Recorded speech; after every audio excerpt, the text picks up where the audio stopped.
Possano tutti gli esseri incarnati essere lesi da malattie acute croniche, altre malattie infettive, il cui semplice suono dei loro nomi terrorizza gli esseri, come se fossero stati collocati nella bocca di Yama, Signore della Morte. Possano tutti gli esseri incarnati non essere danneggiati dalle 80.000 classi di interferenze dannose, i 360 spiriti maligni che danneggiano improvvisamente, le 424 malattie e così via.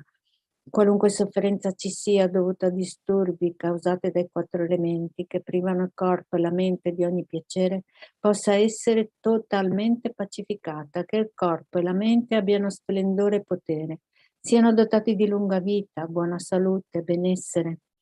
Con la compassione dei guru, dei 3 rari supremi, con il potere delle dakini, dei protettori del Dharma e dei guardiani, e con la forza dell'infallibilità del karma e dei suoi risultati, possano queste molte dediche preghiere essere soddisfatte appena vengono pronunciate.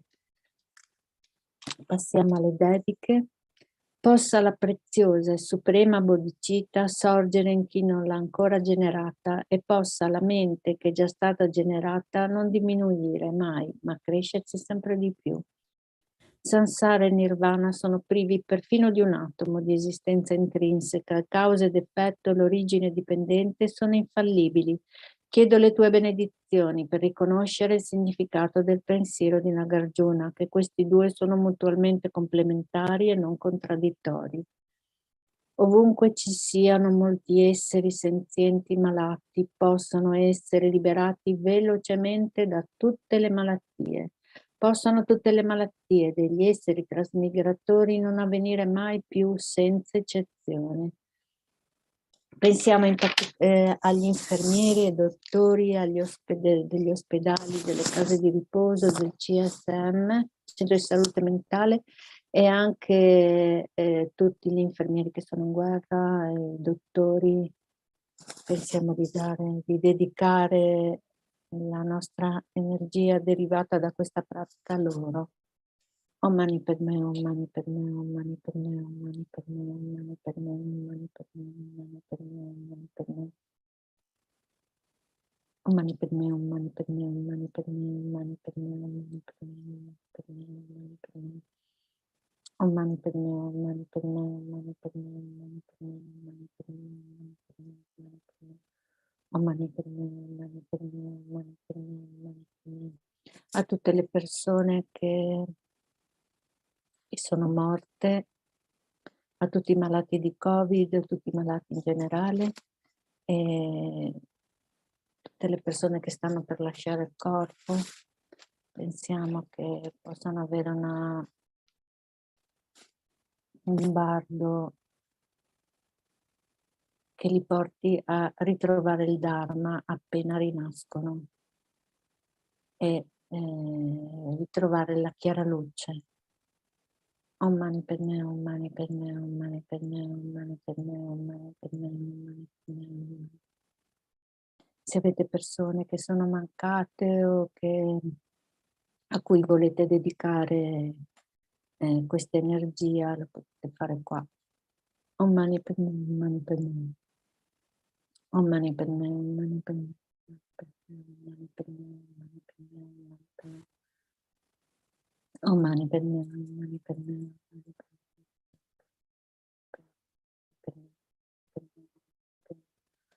Om Mani Padme. A tutti i maestri delle scuole elementari, superiori, universitari, perché possano avere la giusta saggezza di insegnare ai ragazzi etica, consapevolezza e giusta visione in un momento così difficile. Om Mani Padme, Om Mani Padme, Om Mani Padme, Om Mani Padme, Om Mani Padme,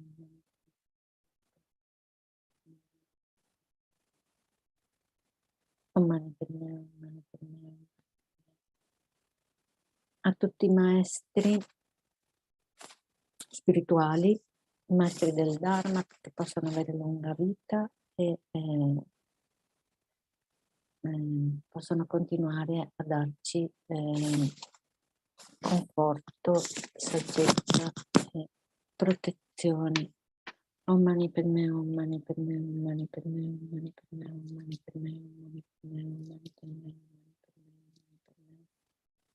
Un pensiero particolare è una dedica speciale verso tutti i politici del mondo perché possano prendere decisioni giuste per tutti quanti.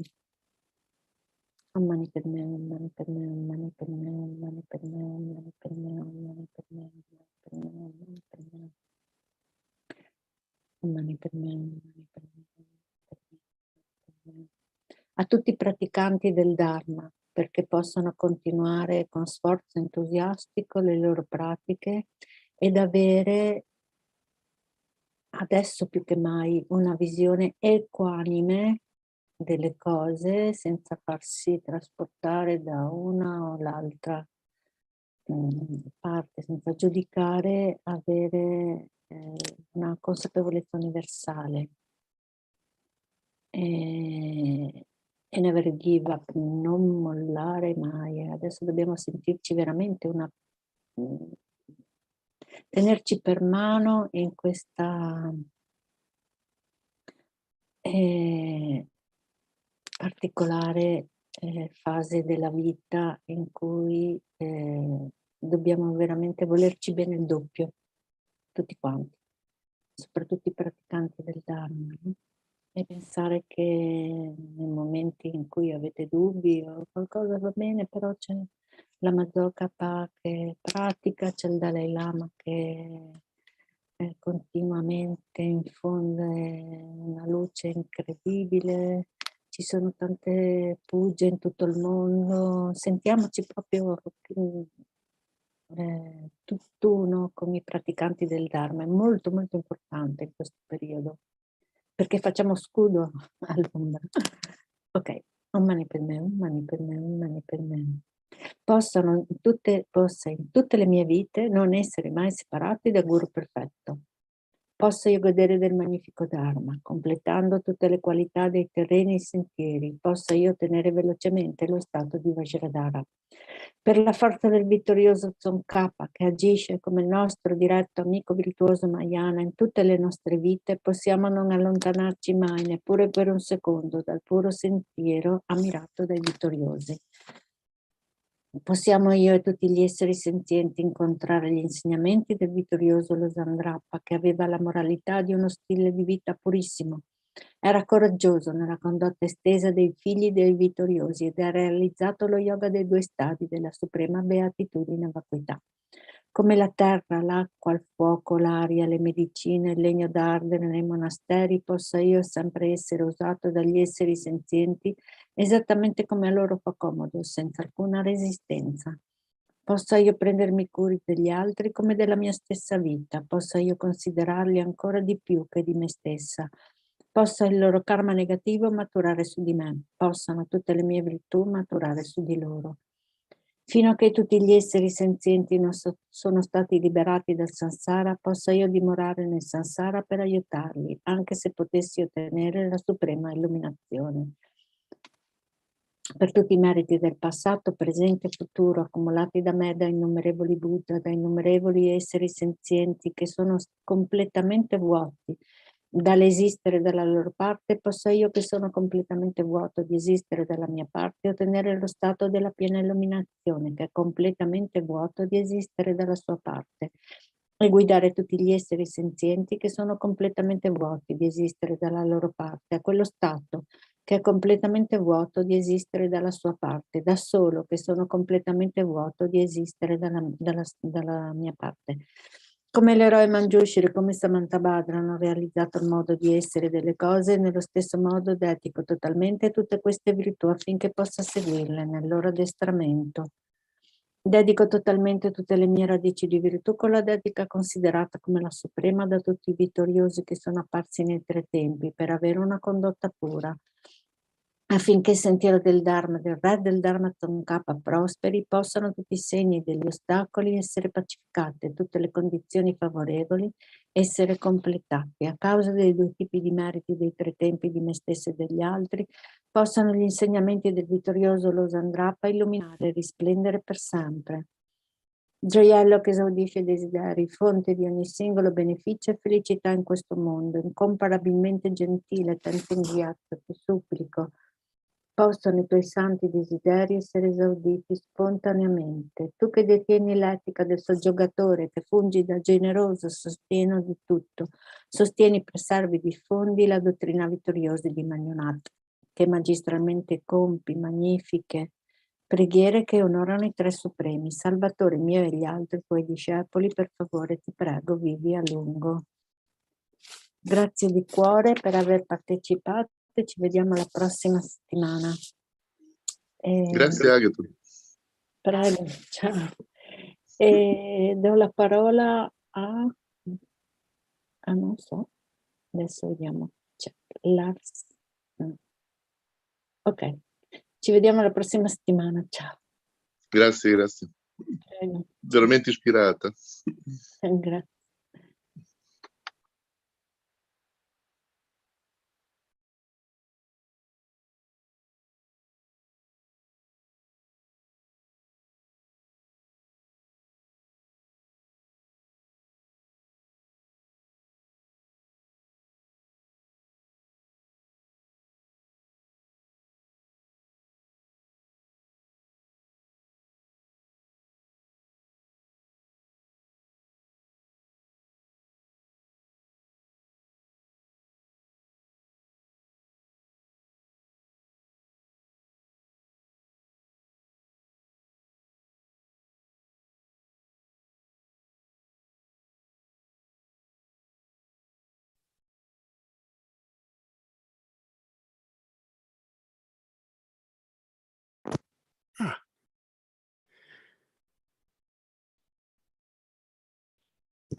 Are you all waiting for me?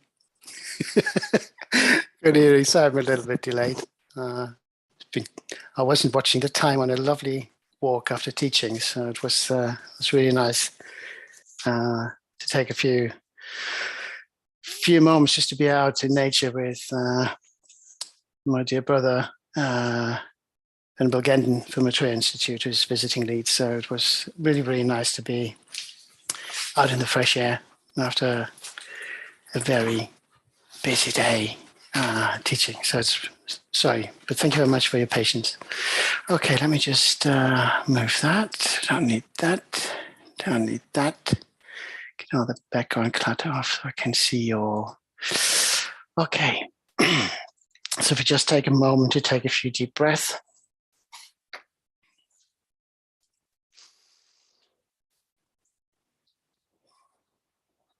If we think about our motivation for being here, again, we may have our own very special reasons based on events that happen around us, within the family, circle of friends, the world, our own little problems. We may be here because we just rejoice in coming together as a community.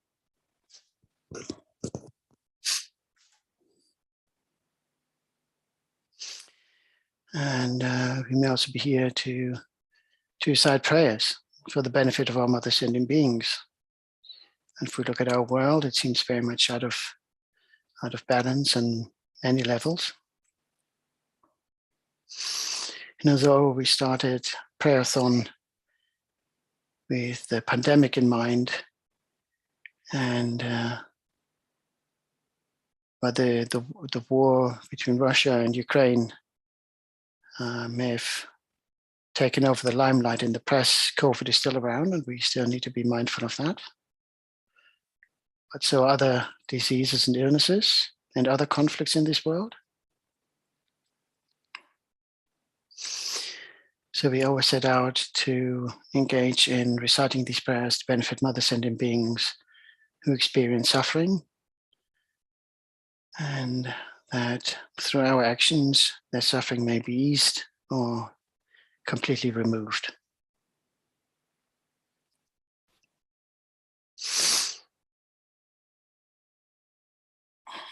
So we start with the 4 verses from the King of Prayers.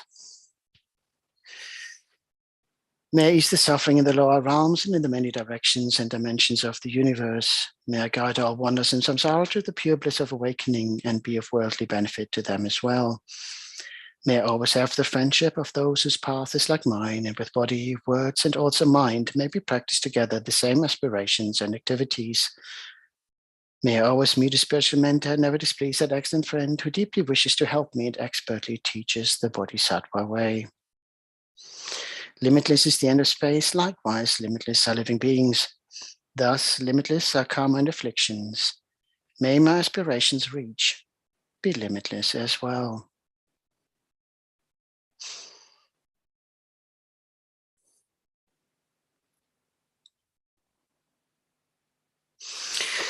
And if we extend on the generation of bodhicitta by reciting the 4 immeasurables. May all beings enjoy happiness and the causes of happiness. May all beings be free from suffering and the causes of suffering.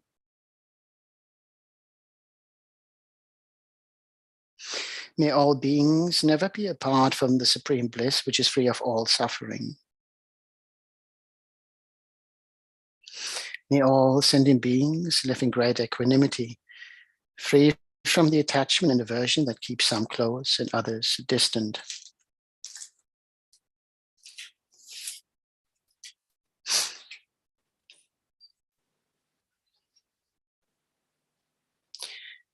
So, how can we develop bodhicitta? What can we possibly do? Such a big word, such big meaning.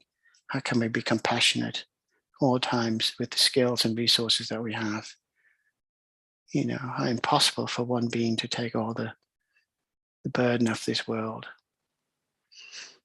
But then, if we think about the 3 levels of motivation, and where it's really, really clearly laid out.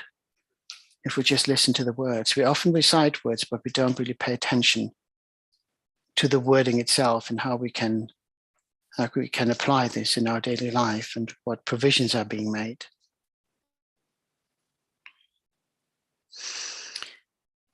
And the opening of the 3 levels is today as much as possible. So if you think about today in the here and now while we are alive, right now, in this very moment, as much as possible to the very best of my ability, understanding, teachings, and resources, and the conditions I find myself in. I do what I can.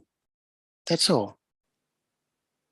Sometimes the conditions and environments and situations favor us more, and sometimes they work slightly against us, but we still can do something.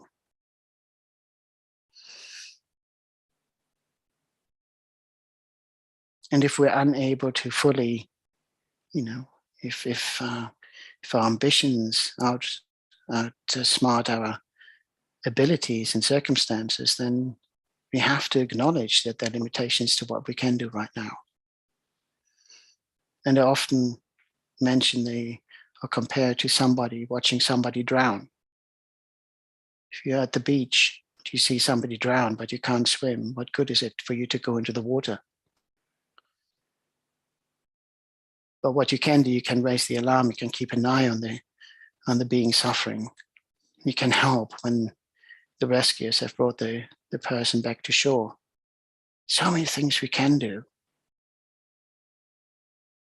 We all have a role to play within this fabric of life we find ourselves in.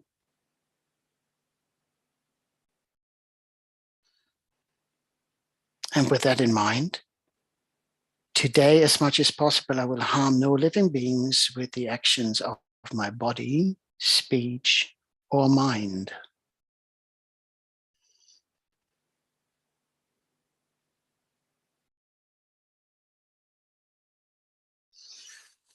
Today, as much as possible, I will seek to benefit others in whatever way I can.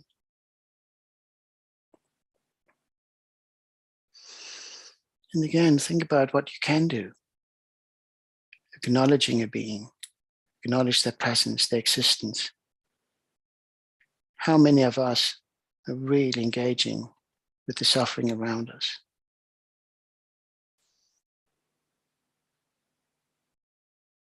How many of us walk past the beggars? And even if we may not have necessarily the means to change their situation for the better in wider terms, how many of us consider this suffering? How many of us actually engage in making eye contact? How many of us find an excuse not to look?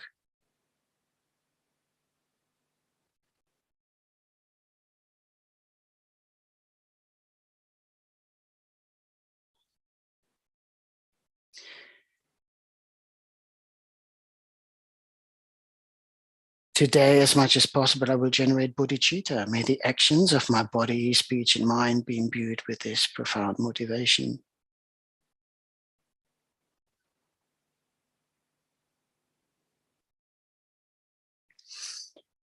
Bodhicitta, the ultimate compassion, the compassion for all beings, wanting all beings to be free from suffering, wanting to benefit.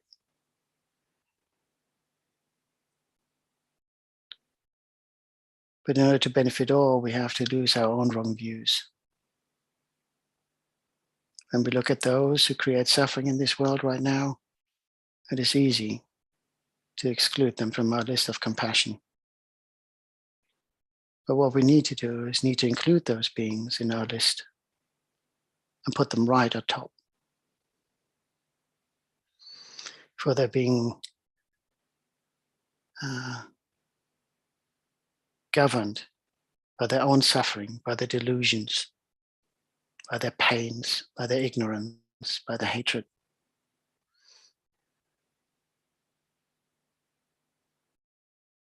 Are they not deserving of being liberated as well?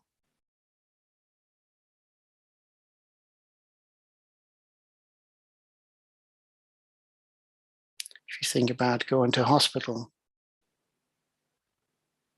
don't the very sick need our greatest attention?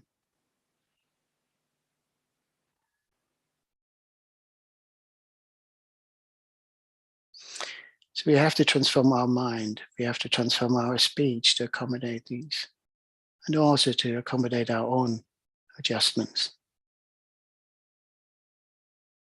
And maybe then engage in actions that are in sync with our body, with our mind, and with our speech. Maybe not just engage in actions of grandeur,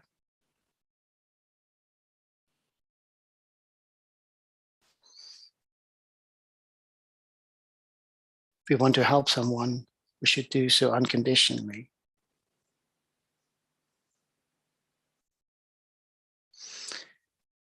If we expect something in return, we're conducting business. Conducting business is not what we're into. That's not what bodhicitta is about.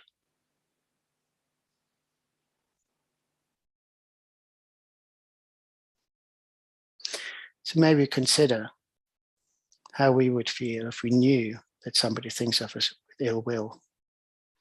How we were being talked about behind our backs, slur, lies.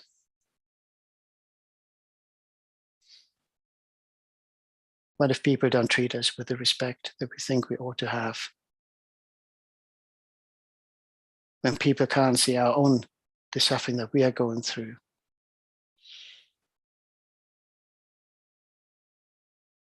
And how do we communicate when we are in pain?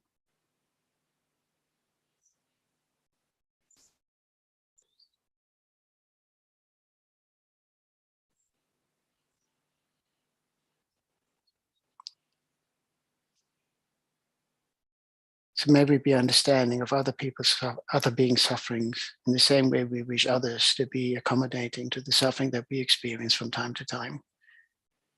and that we're not always acting in a way that might be more to our true nature. Yet we wish for them to understand and see past it so that we can get the help we need.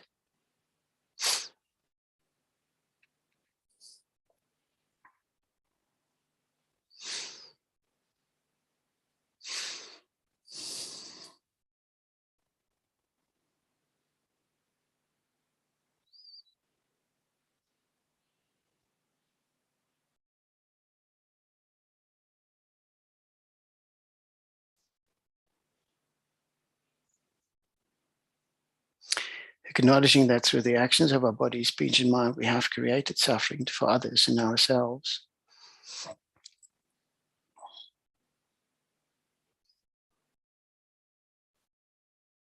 May we call now on other sentient beings to forgive us these actions that we have done since beginningless time. May we make the promise that from now on we engage in wholesome actions, actions to benefit others. May we lead by example.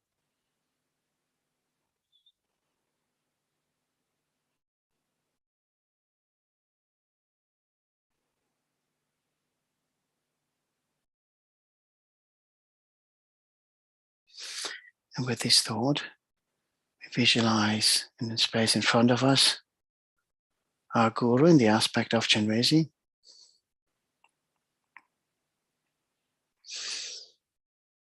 And if you had the relevant initiations, please feel free to self-generate. Otherwise, just visualize the deity in space in front, above the crown of your head.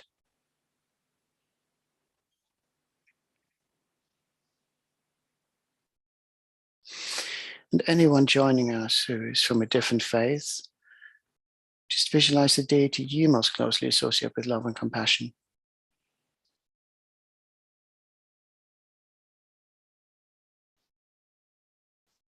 And for anyone who's listening and joining in, but who's reluctant to engage with visualizing or engaging with deities, just visualize a clear light and let that light be filled with love and compassion for all.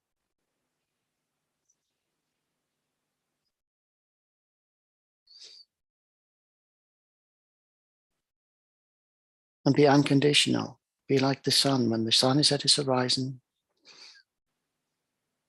at the zenith. The sun shines for all, no matter what the beings have done, what form they take, where they are. It's unconditional.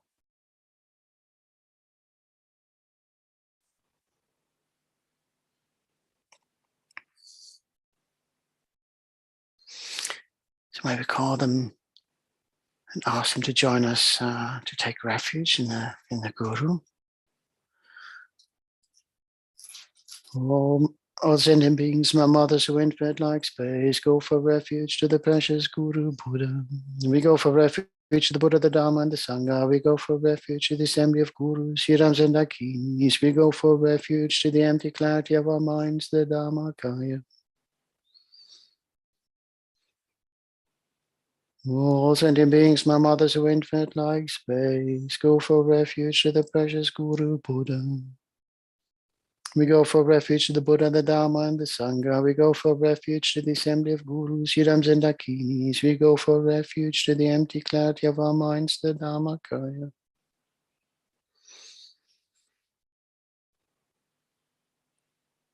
All sentient beings, my mothers who infant like space, go for refuge to the precious Guru Buddha.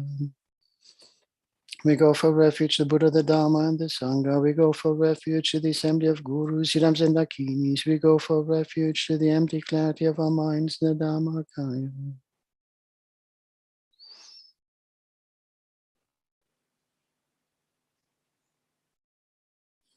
Having taken refuge in the Guru, the Guru is pleased that so many have answered the call. The Guru smiles, and as the Guru smiles, the purified light nectar intensifies, cleansing away more and more of the karmic dirt and grime and residual stains and tastes and smells, lifting all that karmic weight that has kept us down.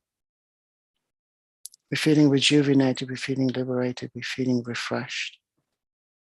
We're taking in that light as it fills us atom by atom and the spaces between those atoms. revealing more and more of our true nature, compassionate nature, our Buddha nature.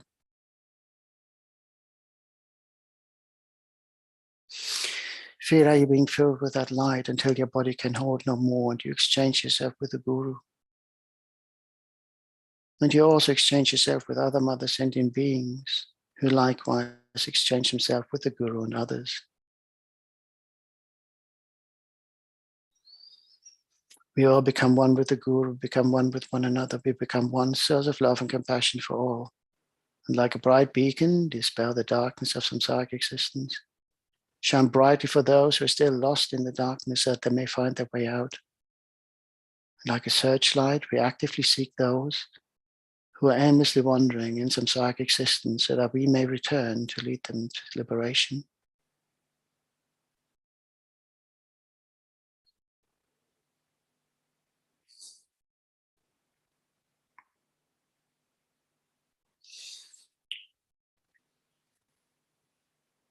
And as we recite the morning mantra, remember that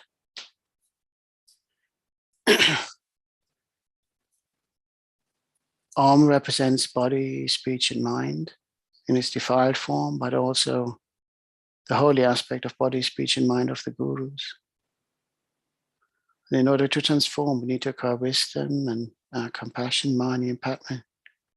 Combine these in Om to fully engage effortlessly and being of benefit to all mother sentient beings. And until that time that we are fully transformed, we will carry on practicing our positive actions, engaging in wholesome actions to benefit mother sentient beings. And if we stumble, remember the levels of motivation today as much as possible. As Aristotle said, we are what we repeatedly do. Excellent then is not an act, but a habit.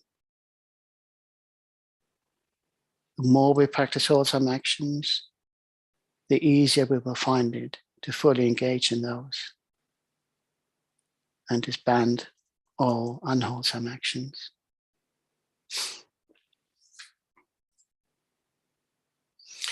So keep on visualizing how you exchange yourself with the Guru and all mother sentient beings, how you continue to be purified, and feel that light rise and glow brighter and brighter within yourself, like a rising sun.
Having acknowledged our faults through the actions of body, speech, and mind since beginningless time, which has created suffering from other sentient beings and ourselves, having laid them bare and having made the promise to engage in wholesome actions from now on, having taken refuge in the Guru, and whilst reciting the mantra of compassion, Mani Padme Hum, and exchanging ourselves with the Guru and other sentient beings, may we visualize ourselves as pure, holding on to that pure state for as long as we possibly can, at least the duration of these prayers. May we now call upon the Great Mother Tara to help remove any obstacles that may arise as part of our practices. May Mother Tara remove any obstacles for those who are sick to be restored to good health. The cures be found for all illnesses and diseases. May Great Mother Tara remove any obstacles for those who have entered the bardo, about to enter the bardo, to have swift transitions in favor of rebirth. May all those who have entered the bardo, or entering the bardo, ideally be enlightened. If not, may they be blessed with a human rebirth. May Great Mother Tara remove any obstacles for those who experience hardships. May those who experience hardships be given whatever resources necessary to overcome these sufferings, be restored to a place of happiness, free from suffering. May Great Mother Tara remove any obstacles that may affect otherwise the long life and well-being of all our precious gurus. They are continually to be guided by them in this and all future lifetimes, and may all their holy wishes be swiftly fulfilled. May the Great Mother Tara remove any obstacles for peaceful solutions to be found. May dialogues prevail in what has become a violent world in parts. May all war cease to be. May love and compassion prevail.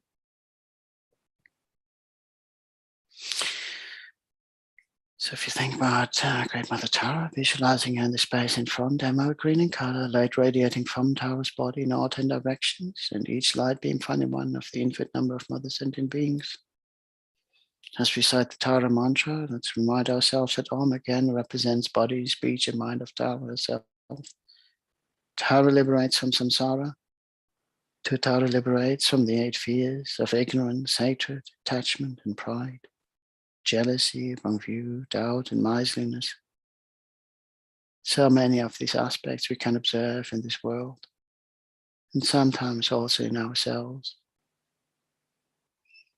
May they all cease to be. Tura liberates us from disease and illnesses, both physical and mental.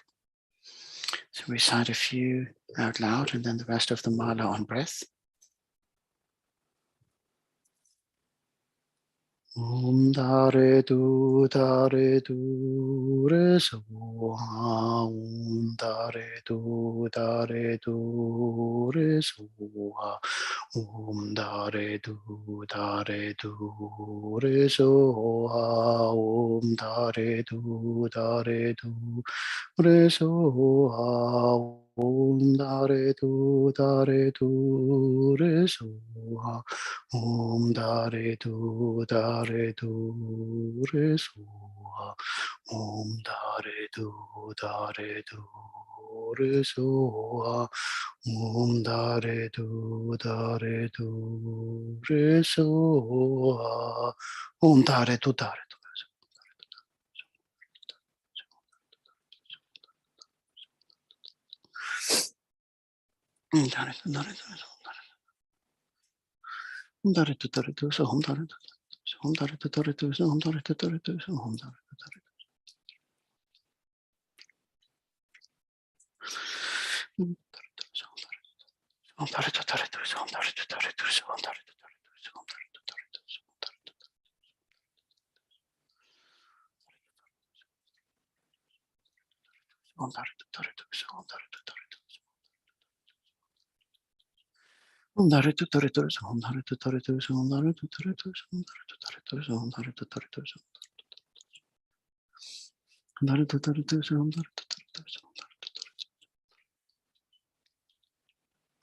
Du Om Dare Du Re Soha.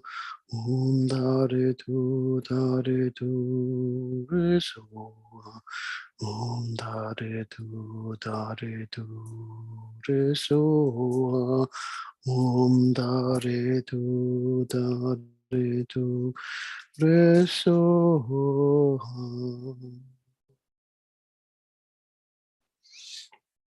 Visualize how all obstacles have been removed.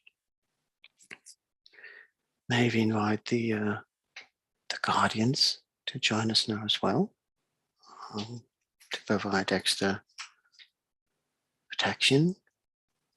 And despite their wrathful and ferocious looking appearances, maybe embrace those beings as our loving friends and family who have taken upon themselves to make sure that we stay true to the path, that we do not do anything that may endanger us or others,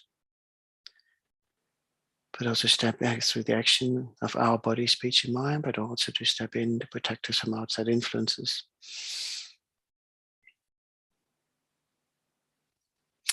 So for Vajrayana, maybe visualize a ferocious dark blue Vajrapani in the space in front of us.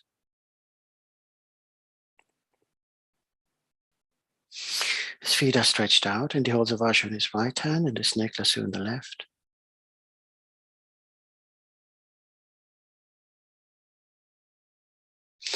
His body is ablaze with transcendental wisdom fire, and from his body are admitted fire garudas, iron scorpions, black pigs, wind, fire, and noxious vapors of poisonous gases, which like violent winds and hailstorm destroy all disease, epidemic, spirit harms, and interferers. May we remind ourselves if these interferers are beings rather than if interfering factors of our own mind. May we not destroy the being, may we destroy the motivation, the program that makes these beings act a certain way and drives them to act in an unwholesome manner. May they be freed, may their motivation be changed to wholesome action so that they too may be liberated. So recite the mantra 7 times.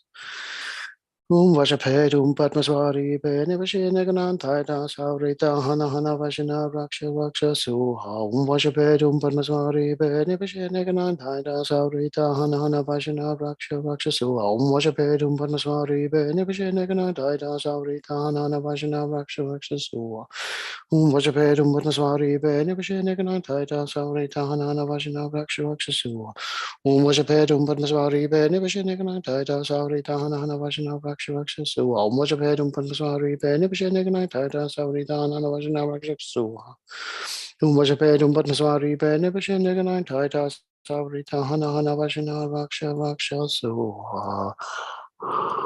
So if you blow into the palm of your hand and take the air through your nostrils and visualize how you also get, apart from external protection, also internal protection. And if you're sitting next to somebody who's sick, you may blow also over your drink or the drink of a sick person. But again, make sure you're not coughing and spluttering and giving them germs unnecessarily. So maybe now call upon Black Manchu Sri. He has a wrestle face with 3 eyes. And in his 2 hands, he holds a sword in his right. And text in the left. He's adorned with precious bone ornaments and stands in the midst of a mass of fire. And flames of clear light emanate from his heart, pervading inside and outside of our bodies and the bodies of all other sentient beings, purifying all negative karma, obstructions, sicknesses, spirits, dangers, and burning away all black magic, curses, and so forth. And where it said spirits, again, think about, ideally we try not to destroy the being, but we wish to destroy the driving motivation for the being to act that way. So can we recite 7 times?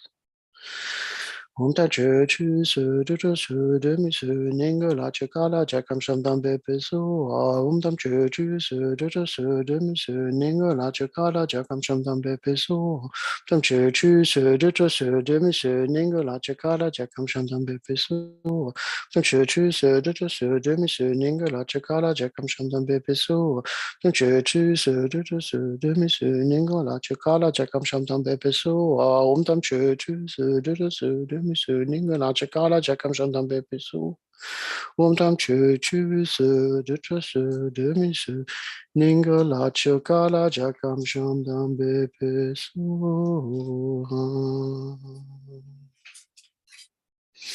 Okay.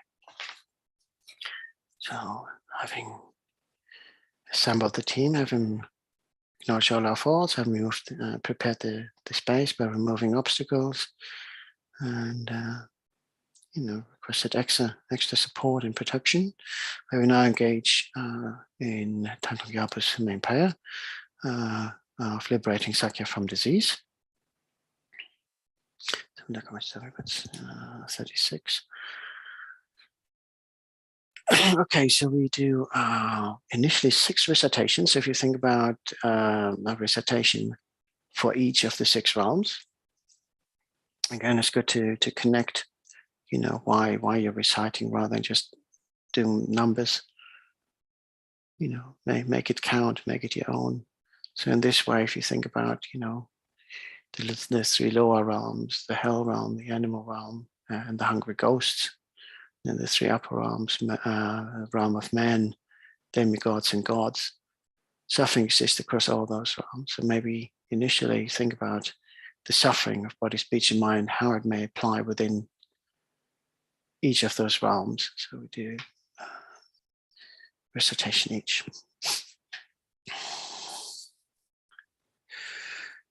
All the diseases and the minds of sentient beings that result from karma and temporary conditions, such as the harms of grass, bitterness, and the Buddhas, not occur in the realms of the world. But may whatever sufferings there are from life-threatening diseases, that like a butcher leading an animal to be slaughtered, separate the body from the mind and means not occur in the realms of the world.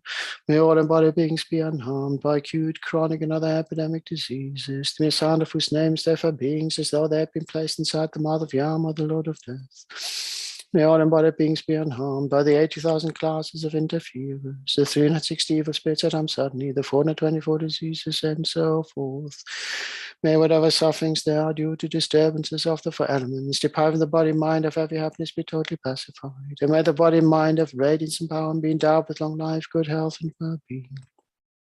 By the compassion of the Gurus and the three jewels, by the power of their kings, Dharma protectors and guardians, and by the power of the truths of the infallibility of karma and its results, may all these dedications and prayers be fulfilled. May all the disease that sadden the minds of sentient beings that result from karma and temporary conditions, such as the harms of grass, pits, illness, and the Buddhas, not occur in the realms of the world. May whatever sufferings there are from life-threatening diseases, that like a butcher leading an animal to be slaughtered, separate the body from the mind in means not occur in the realms of the world.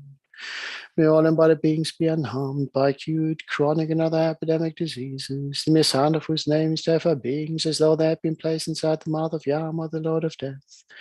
May all embodied beings be unharmed by the 80,000 classes of interferers, the 360 evil spirits at Amsadni, the 424 diseases, and so forth.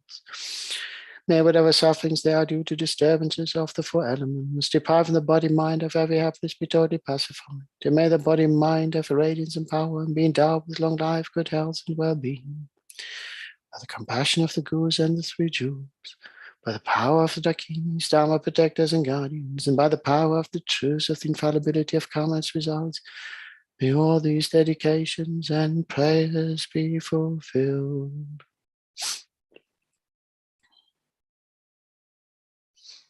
Last year, always count with me. Was it 2? Thanks. I was thinking about 3. That's sometimes okay. Thank you.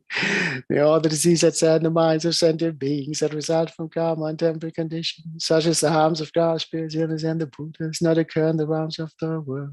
May whatever sufferings there are from life-threatening diseases, that like a butcher leading an animal to be slaughtered, separate the body from the mind in means not occur in the realms of the world. May all embodied beings be unharmed by acute, chronic, and other epidemic diseases, the mere sound of whose names therefore beings, as though they had been placed inside the mouth of Yama, the Lord of Death. May all embodied beings be unharmed by the 80,000 classes of interferers, the 360 evil spirits at Amsadni, the 424 diseases, and so forth. May whatever sufferings there are due to disturbances of the four elements, depriving the body and mind of every happiness, be totally pacified. May the body and mind have radiance and power and be endowed with long life, good health, and well-being. By the compassion of the Gurus and the three jewels, by the power of the Dakinis, Dharma protectors and guardians, and by the power of the truths of the infallibility of karma and its results, may all these dedications and prayers be fulfilled. Let's take a pause here for a moment. If you think about that, we just recited three times for the 3 lower realms. And then also highlighted, me having to check with Lars. It shows how interconnected we are. It's okay to ask. It's okay to ask for help if we need them. It's okay to help when it's being asked. We can do that. Lars probably thinks, oh, well, no big deal. I showed him it's 2 rather than 3. But it helped me a lot. But if you're ever in doubt, just recite 1 extra. It doesn't matter. But it shows you that little thing, that little bit. Today, as much as possible, I will benefit. And just bringing that one in. Just being able to say, yeah, I paid attention. Thank you. I paid attention to you. Bless you, Lars. Lars and I go back quite a bit. So thank you. But also, if you think about what we actually have recited, when we were talking about earlier about the guardians, we were thinking about, how they destroy spirit harms and interferes, etc. So when we read the line, may all embodied beings be unharmed by the 80,000 classes of interferers. Okay, they tend to be in this context, they tend to be mental afflictions, but where the interferer is a being. What about the 360 evil spirits that harm suddenly? Are we compassionate towards them as well? Are we saying, okay, because we don't reciting this, because they harm us? So that's why it's good to think about what we're actually reciting. Of course, we don't want them to harm us. We don't want them to harm other beings. But that shouldn't be out of selfish reasons. It should be, they shouldn't harm us because of the karma it attracts for them. And that's the bit to understand. So again, the more we recite text, the more we go over text, the more you find the little nuances within. So don't be afraid. So that's why it's never a good idea just to recite the words. Get to know the text, of course. Initially, it's just reciting words, and then engage with the text. And then we also have, if you think about the all embodied beings being harmed by acute chronic other epidemic diseases, the mere sound of whose names terrify beings. So think about the sound of the names, the power of the word, the actions of your speech. If the actions of your speech can be as terrifying as being caught up in the jaws of Yama, what is that telling you? The power that we have within that context. And speech is dependent on thought. But then, think about poor Yama here, Lord of Death. Why do we have to go through, past Yama? Because of the actions of our body, speech, and mind, we're in the cycle of birth and death and rebirth, going through samsara. Rather than blaming Yama for it, befriend him, like him, the same way when you're on a long journey, on a regular journey, and there's the same staff on the train, on the bus, wouldn't you also befriend exchange a few words with the bus driver, the conductor, your cabbie, the people you share the bus with? Think about it. Jaws of death. I think last you may remember, and Ginny probably as well, got this photo up a few newsletters back of the crocodile with the little cleaner bird picking the gums, providing dental hygiene, for the crocs, or the little cleaner fish that go into the jaws of death of a shark. That would be just senseless beings that would eat those little things straight away. But they also appreciate kindness. It takes care. And I think at one point I said, if time comes and you find yourself in the jaws of Yama, don't get angry, give him a floss. It might be a little bit of a funny modern take, but don't blame Yama. Okay, let's do the 3 upper realms. May all the disease that's in the minds of sentient beings that result from karma and temporary conditions such as sounds of grass, bitterness, and the Buddhas not occur in the realms of the world. May whatever sufferings there are from life-threatening diseases, or like a butcher leading an animal to be slaughtered, separate the body from the mind in the instant, not occur in the realms of the world. May all embodied beings be unharmed by acute, chronic, and other epidemic diseases. The mere sound of whose names therefore beings as though they have been placed inside the mouth of Yama, the Lord of Death. May all embodied beings be unharmed by the 80,000 classes of interferers, the 360 evil spirits that harm suddenly, the 424 diseases, and so forth. May whatever sufferings there are due to disturbances of the 4 elements, depriving the body mind of every happiness, be totally pacified. May the body and mind have radiance and power and be endowed with long life, good health, and well-being. By the compassion of the Gurus and the 3 jewels, by the power of the Dakinis, Dharma protectors, and guardians, and by the power of the truths of the infallibility of karma and its results, may all these dedications and prayers be fulfilled.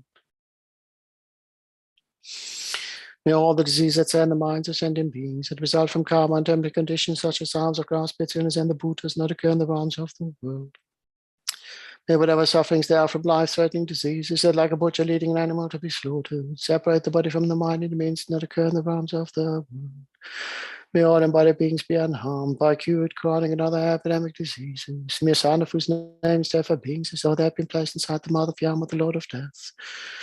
May all embodied beings be unharmed by the 80,000 classes of interferers, the 360 evil spirits that harm suddenly, the 424 diseases, and so forth. May whatever sufferings there are due to disturbances of the four elements, depriving the body and mind of every happiness, be totally pacified.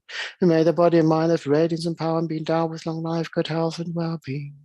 By the compassion of the Gurus and the three jewels, by the power of the kings, Dharma protectors and guardians, by the power of the truth of the infallibility of karma and its results, may all these dedications and prayers be fulfilled. One more time. May all the disease that's in the minds of sentient beings that result from karma and temporary conditions such as the harms of grass, birds, illness, and the Buddhas not occur in the realms of the world. May whatever sufferings there are from life-threatening diseases that like a butcher leading an animal to be slaughtered, separate the body from the mind and means not occur in the realms of the world. May all embodied beings be unharmed by acute, chronic, and other epidemic diseases. May son of whose name stand for beings as though they have been placed inside the mouth of Yama, the Lord of Death.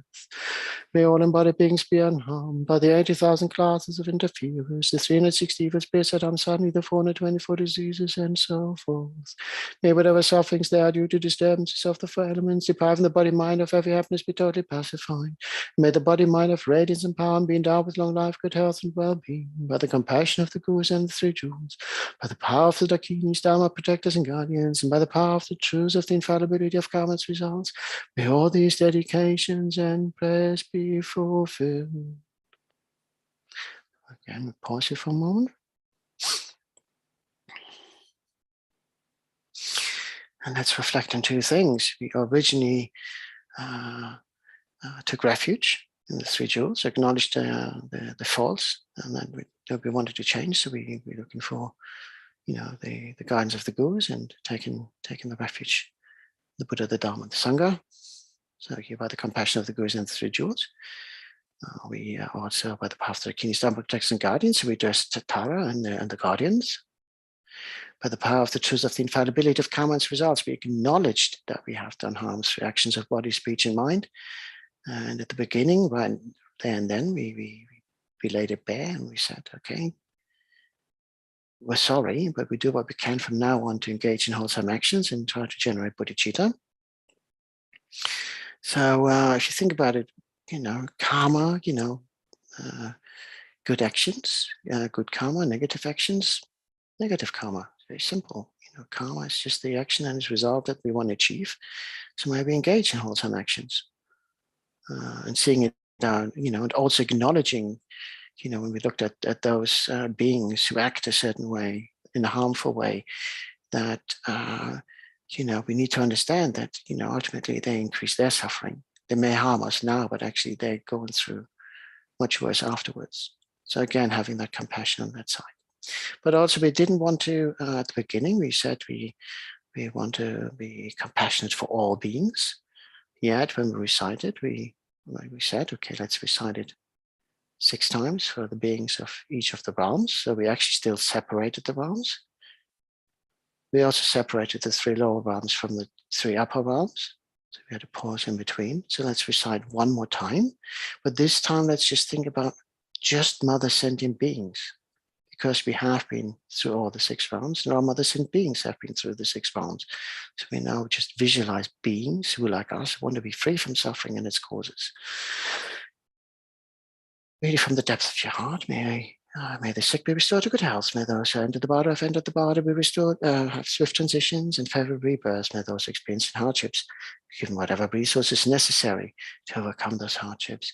May peaceful solutions be found to all the conflicts in this world. And may all our Gurus live long and healthy lives. May we continue to be guided by the wisdom and compassion, and maybe to develop this compassion ourselves.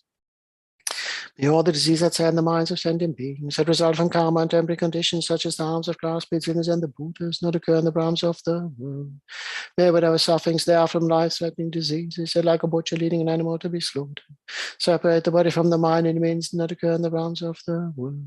May all embodied beings be unharmed by acute, chronic, and other epidemic diseases. May son of whose names therefore beings as though they had been placed inside the mouth of Yama, the Lord of Death. May all embodied beings be unharmed by the 80,000 classes of interference, the 360 evil spirits that are suddenly, the 424 diseases, and so forth. May whatever sufferings they are due to disturbances of the elements, depriving the body mind of every happiness, be totally pacified. May the body mind of radiance and power and be endowed with long life, good health, and well-being. By the compassion of the gurus and the three jewels, by the power of the dakinis, dharma protectors and guardians, and by the power of the truth of the infallibility of karma and its results, may all these dedications and prayers be fulfilled.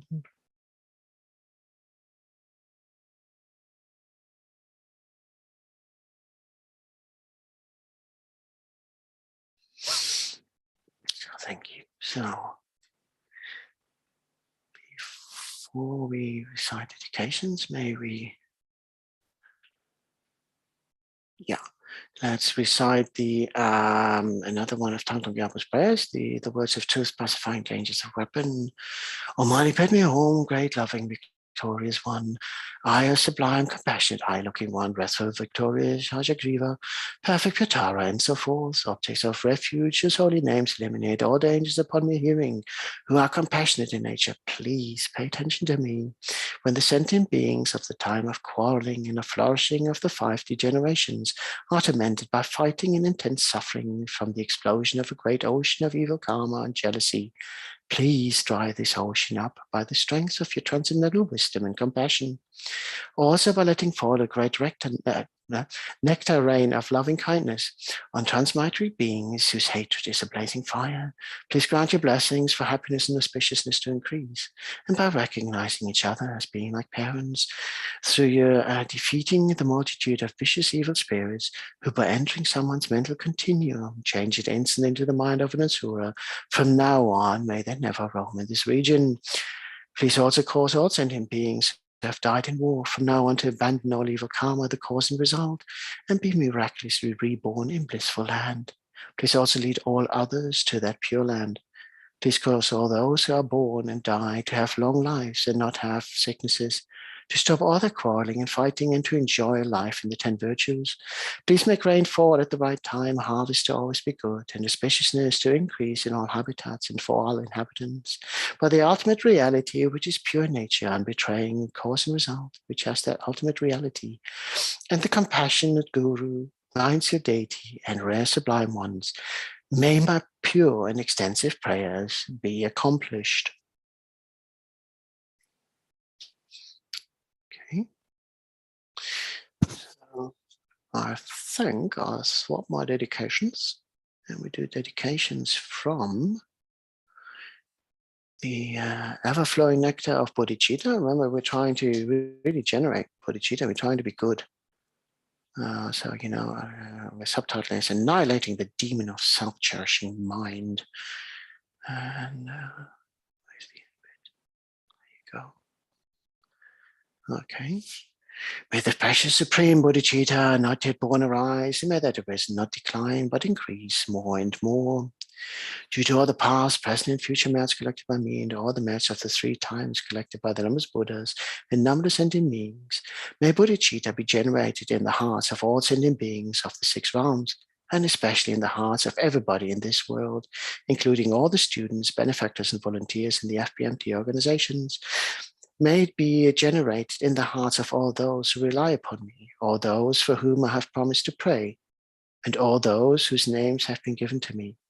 May it be generated in my heart and in the hearts of my family members, those who are living and those who have died. May the bodhicitta that has already been generated increase. Whatever sufferings transmigrated beings experience, may it all ripen upon me. Whatever happiness and virtue I accumulate, may it ripen upon others. May never be discouraged, even for a moment, for practicing. Sorry, may never be discouraged, even for a moment, from practicing the deeds of the Bodhisattvas for the sake of others, by completely renouncing anything done for my own sake, and by engaging in the holy actions of the kind founder Guru Shakyamuni Buddha. Due to all the past, present, and future merits collected by me, and all the merits of the 3 times collected by the numbers Buddhas and numbers sentient beings, which are completely empty of existing from their own side, may I, who am completely empty of existing from my own side, achieve that state of great compassionate one, which is completely empty of existing from its own side, and lead all sentient beings who are completely empty of existing from their own side to that state of great compassionate one, which is completely empty of existing from its own side, by myself alone, who is completely empty of existing from my own side. So the long life prayers for His Holiness. Gangri Rawe Kawe Jingandi Pendan Deva Malu Jungwene Chenrezig Gyalpo Yi Shabesi Debadu Thank you Chi Lama Zopa Tübsü Shang Yam Gun Gawe Tanzing Gun Pewe Gun Zuduk Po Tse Juk Song Gawe Lek Mun Turu Padak Sok Dulce Gun Du Shap Ten Show. Thank you very much, everyone. Thank you very much for joining me. Sorry about the late start. I have to apologize to poor Jeannie. She was probably sitting there wondering, is he coming? Is he coming? He said he won't be coming. Sorry, Jeannie. Sorry for giving you some extra stress. Thank you very much, Aldo. Thank you very much, Lars. Thank you very much to all the wonderful people on YouTube. Oh, bless you all. And I see the smiling Spanish crew is here. And also a big thank you to Irene, who always hangs on a little bit after the Italian session. It's always lovely to get all that feedback. So look who's there. Fabio. Hello. Fabio looking fabulous with the blue background and His Holiness. Great. Yes, I love it. yes, look. And look at you, Paloma. Crikey. Is that a digital background or are you somewhere special? Home, my room at home. Of course. That is just the guest room, isn't it? I'm in the center, in Nagarjuna Valencia Center. Oh, that looks lovely. I have to there do is two La of this year. Mayete, Yes. then Maitreya, Lars. What, Lars? Oh, yes. White Umbrella, and Evarra. Oh, cool. And Chenrezig Mandala. No, complete. Paloma is complete. Did you make the mandala? And prayer wheels. Oh, crikey. They've gone to town there, haven't they? And stupa. And oh, wow. Oh, wow. Te preguntaba Paloma de que quién hizo el mandala. The mandala was done by some monks. I don't remember if it was from Ganden. I don't remember now. They were for 5 days making the mandala. And finally, we asked them not to throw. Dissolve it. Yeah, we put with something and like that, and we keep the mandala. Very nice. Yeah. Oh. Do you know, yeah, but isn't it great? I mean, it's wonderful to see all these objects. We sometimes see the backgrounds, but we forget that people actually take care of these. Yes. So it's. Thank you all. How are you? How are you, Danshan? Yeah, I'm keeping well. I'm keeping. It's been a good day. We have teachings here at Leeds with Venerable Gendon from Maitreya. So he's yeah. So we had after the teaching we went for a walk and poor Jeannie's like, oh crikey, where is he? And I think I came with a minute spare or just on time. I don't know, but I made it. That was really good. But no, yeah, no, it's wonderful. It's good. I mean, the sun is shining, so that always changes the mood anyway. And again, if we, what was it, Elton John? I won't let the sun go down on me. I won't let the sun go down. There was a song. I won't let the sun go down on me. Ale. Yes. You like that, the music you like. Venerable Gonya, hello.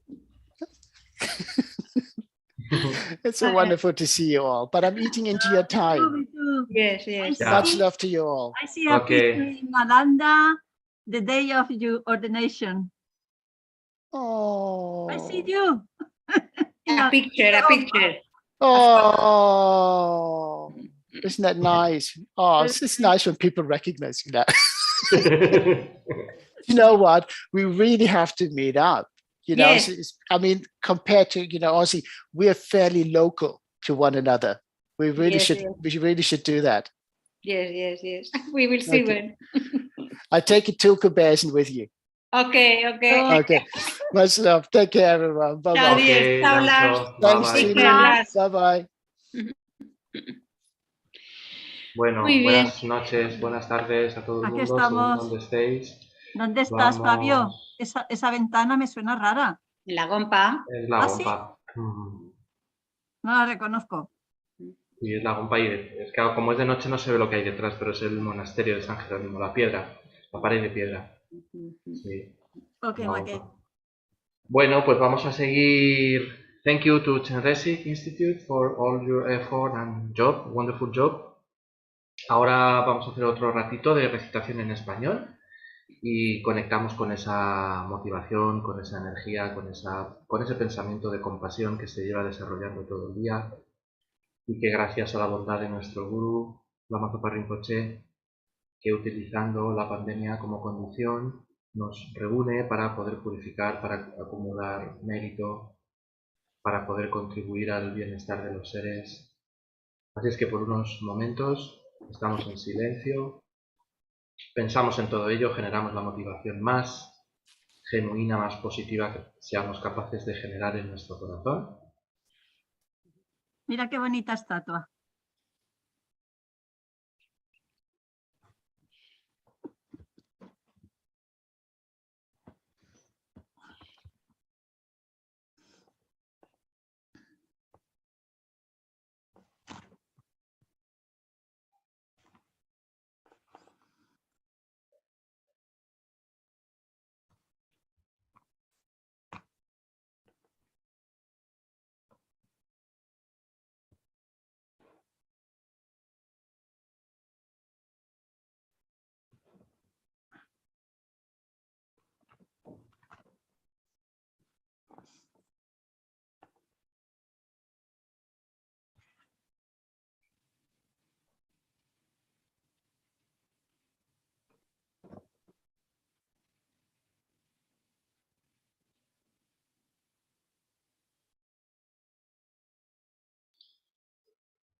Podemos visualizar a nuestra derecha a nuestro padre y a todos los varones de nuestra familia, abuelos, tíos, hermanos, todos ellos meditando igual que nosotros, no importa si ya no están o hace mucho que no ves. Ahora los sitúas ahí a tu derecha.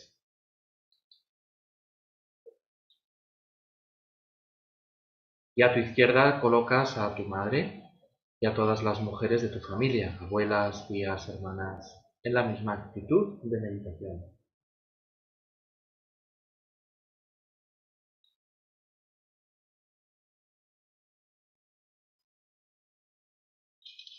Detrás, a tu espalda, sitúas a esas personas por las que sientes más cercanía, más cariño, como amigos, conocidos, compañeros, incluyendo a tus animales, mascotas. Y delante colocas a las personas con las que tienes o tuviste problemas, que te agitan o te agitaron en el pasado.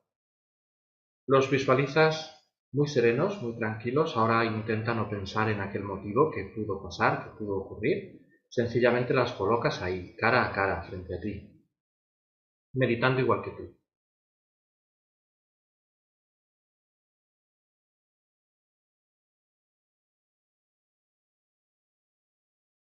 Y alrededor se encuentran todos los seres del universo. Hay tantos que nuestros ojos no alcanzan a ver el final. los seres de todos los reinos que componen el samsara. Ahí están todos los humanos, todos los dioses, semidioses, animales de todas clases, pretas, seres de los infiernos de sufrimiento extremo. Incluyes a los seres del bardo, del estado intermedio, en particular los que hayan entrado en él en los últimos 49 días.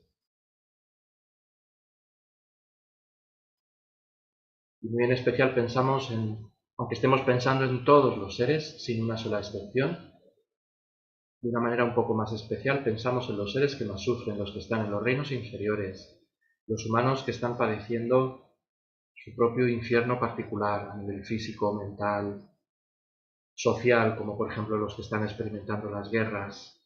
Pensamos en ellos, los que están falleciendo justo en este momento. Que puedan todos ellos ser conducidos a una tierra pura, a la tierra pura de Chenrezig. Que puedan todos ellos estar acompañados por él. Pensamos también en los que crean las guerras, para que sus mentes cambien, que tengan sabiduría, compasión, buen corazón, que sus intereses se transformen, que sus engaños se aplaquen.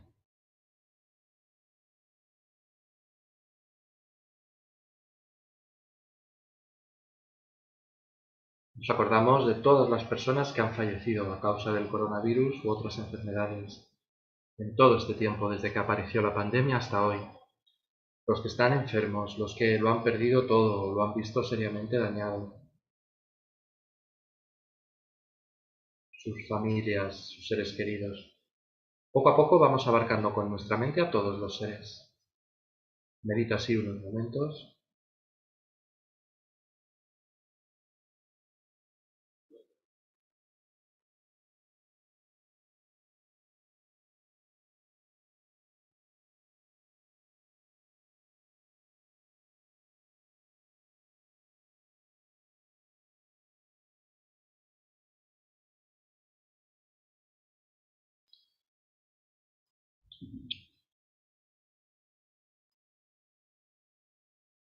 Y para conseguir fuerza, inspiración, determinación que nos permita trabajar por todos estos seres, incontables seres que han sido nuestras madres tantas veces, visualizamos en el espacio frente a nosotros, sobre un loto, sol y luna, al aspecto de Chenrezig que te sea más cómodo, 4 brazos, 1000, 2, de pie, sentado como quieras.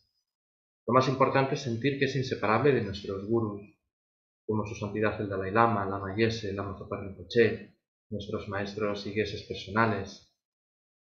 En esencia son todos Chenrezig y viceversa. Chenrezig se manifiesta en ellos, en todos por igual. Chenrezig te mira y te sonríe, y de su cuerpo surge una gran cantidad de luz, con la que te envuelve a ti y a todos los seres que te rodean, especialmente a esos en los que pensábamos que sufren más, y sobre todo en aquellos que crean conflictos, que crean guerras. Esa luz los envuelve por completo.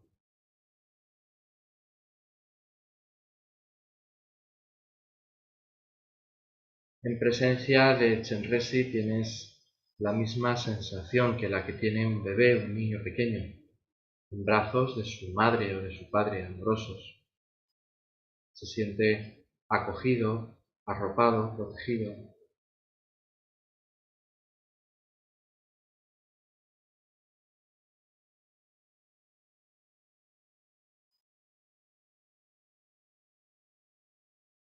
Con todo esto en mente recitamos 3 veces la oración de refugio, sintiendo que la estamos recitando en nuestro nombre y en el nombre de todos los seres.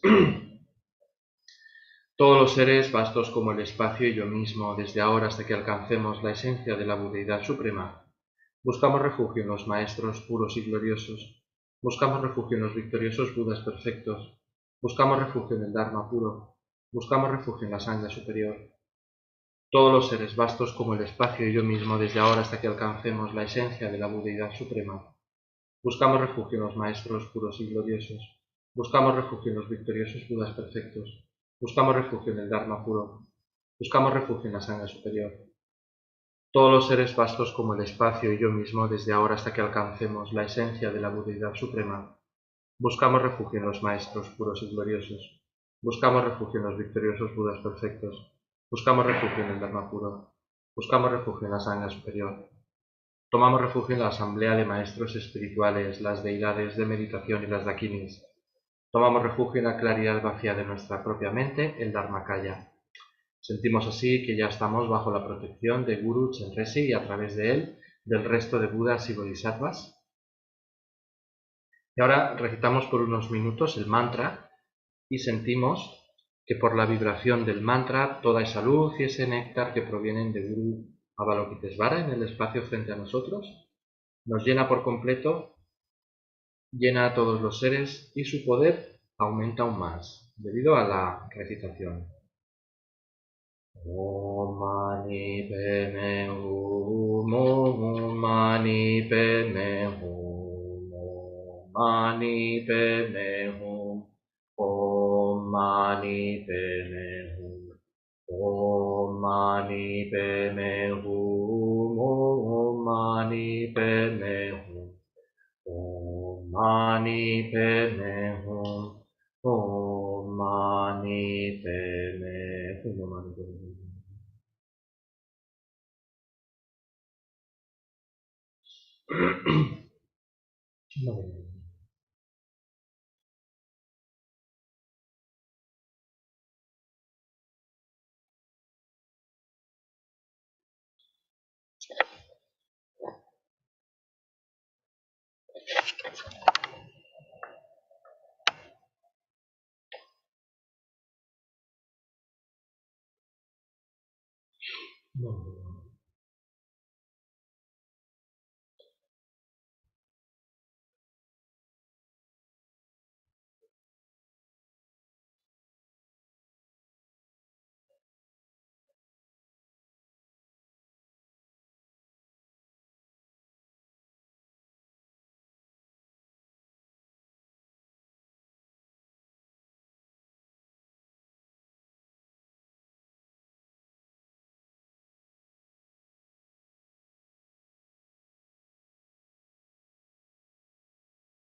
Om mani padme hum, om mani padme hum, om mani padme hum, om mani padme hum.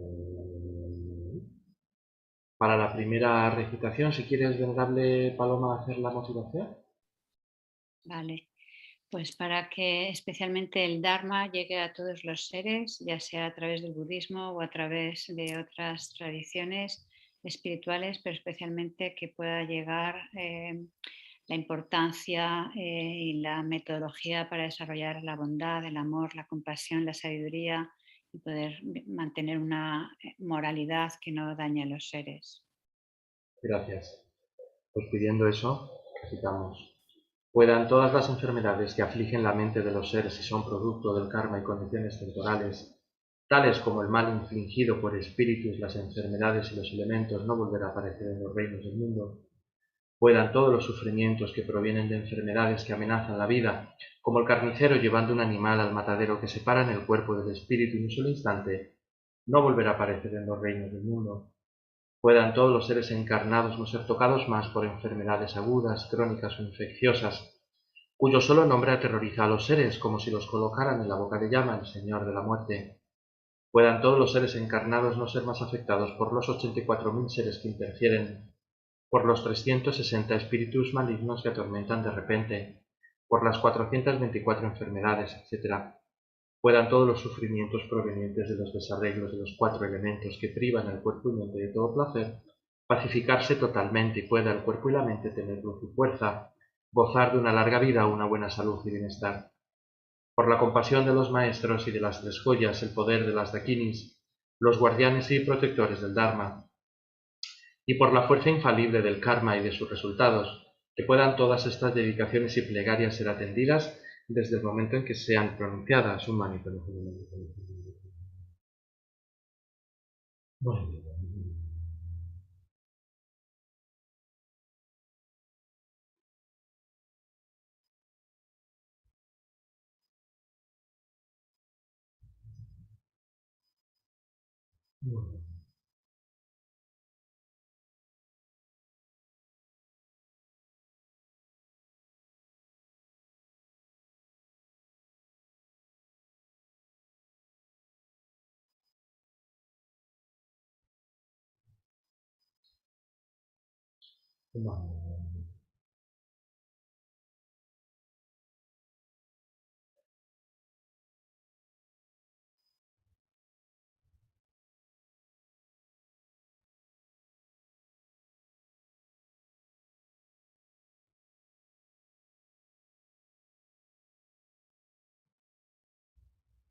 Mani peme hum, mani peme hum, mani peme hum. Diego, si quieres hacer la motivación de la segunda recitación. Y pues me gustaría que nos acordáramos, dedicáramos esta recitación para toda la Sangha, los monasterios en India, que tengan todo lo que necesiten, ya sea económico o maestros perfectamente cualificados o cualquier tipo de necesidad. Y también pues para los centros de Occidente y los monasterios aquí, como con Dorje Pamo, Nalanda y el monasterio de las monjas en Oselim, y los centros de todo de la FPMT, que no les falte nunca maestros estupendos, que no les falte dinero, sponsor y que bueno, que cumpla la función que quiere la Mazopa de expandir el Dharma en las ciudades donde están implantados. Vale, gracias. Puedan todas las enfermedades que afligen la mente de los seres y son producto del karma y condiciones temporales, tales como el mal infligido por espíritus, las enfermedades y los elementos, no volver a aparecer en los reinos del mundo. Puedan todos los sufrimientos que provienen de enfermedades que amenazan la vida, como el carnicero llevando un animal al matadero, que separan el cuerpo del espíritu y en un solo instante no volver a aparecer en los reinos del mundo. Puedan todos los seres encarnados no ser tocados más por enfermedades agudas, crónicas o infecciosas, cuyo solo nombre aterroriza a los seres como si los colocaran en la boca de llama el Señor de la muerte. Puedan todos los seres encarnados no ser más afectados por los 84.000 seres que interfieren, por los 360 espíritus malignos que atormentan de repente, por las 424 enfermedades, etc. Puedan todos los sufrimientos provenientes de los desarreglos de los 4 elementos que privan al cuerpo y mente de todo placer, pacificarse totalmente y pueda el cuerpo y la mente tener luz y fuerza, gozar de una larga vida, una buena salud y bienestar. Por la compasión de los maestros y de las 3 joyas, el poder de las dakinis, los guardianes y protectores del Dharma, y por la fuerza infalible del karma y de sus resultados, que puedan todas estas dedicaciones y plegarias ser atendidas desde el momento en que son pronunciadas. Om Mani Padme Hum, Mani Padme Hum, Mani Padme Hum.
Humani peme humani peme humani peme humani peme humani peme humani peme hum.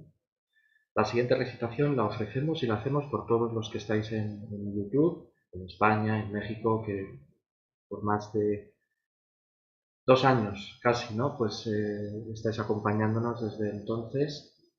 Pensad en vuestros seres queridos, vuestros obstáculos, vuestras dificultades, los seres que hayáis perdido, que estén enfermos o por cualquier otro propósito que deseéis rezar, pensar en ello unos momentos y ofrecéis la siguiente recitación.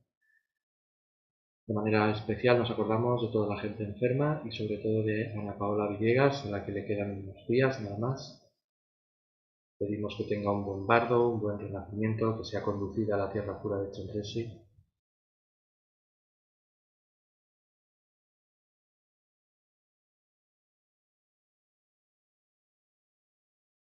Y con todo eso en mente recitamos. Puedan todas las enfermedades que afligen la mente de los seres y son producto del karma y condiciones temporales, tales como el mal infligido por espíritus, las enfermedades y los elementos, no volver a aparecer en los reinos del mundo. Que puedan todos los sufrimientos que provienen de enfermedades que amenazan la vida, como el carnicero llevando un animal al matadero, que separan el cuerpo del espíritu en un solo instante, no volver a aparecer en los reinos del mundo. Puedan todos los seres encarnados no ser tocados más por enfermedades agudas, crónicas o infecciosas, cuyo solo nombre aterroriza a los seres como si los colocaran en la boca de llama el Señor de la muerte. Puedan todos los seres encarnados no ser más afectados por los 84.000 seres que interfieren, por los 360 espíritus malignos que atormentan de repente, por las 424 enfermedades, etc. Que puedan todos los sufrimientos provenientes de los desarreglos de los 4 elementos, privando el cuerpo y mente de todo placer, pacificarse totalmente y pueda el cuerpo y la mente tener luz y fuerza, gozar de una larga vida, una buena salud y bienestar. Por la compasión de los maestros y de las 3 joyas, el poder de las dakinis, los guardianes y protectores del Dharma, y por la fuerza infalible del karma y de sus resultados, que puedan todas estas dedicaciones y plegarias ser atendidas desde el momento en que son pronunciadas. Om Mani Padme Hum, Om Mani Padme Hum.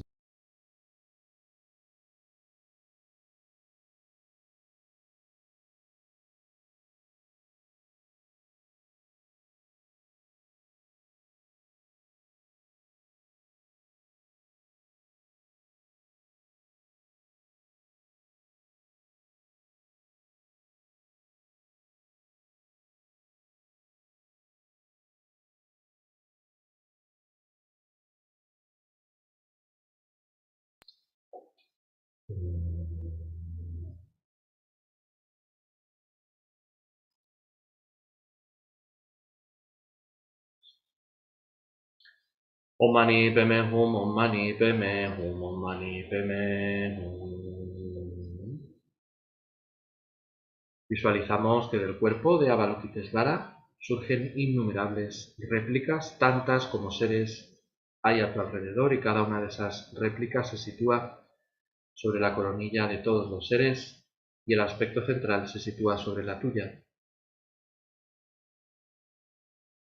Sobre la nuestra se disuelven todas ellas, concediéndonos todo lo que necesitemos, y en especial nos conceden la sabiduría que conoce la realidad, la sabiduría que sabe que no existe ningún fenómeno con naturaleza intrínseca, con naturaleza inherente.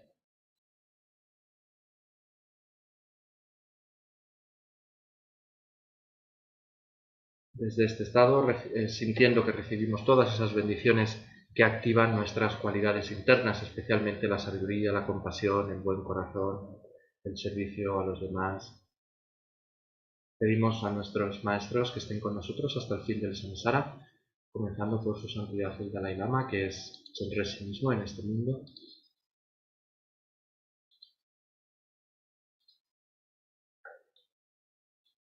Ite menkandir pende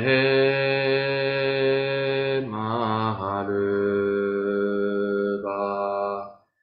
gale juwe sampere disinon Kadin sume tensing yaso uche tenshin use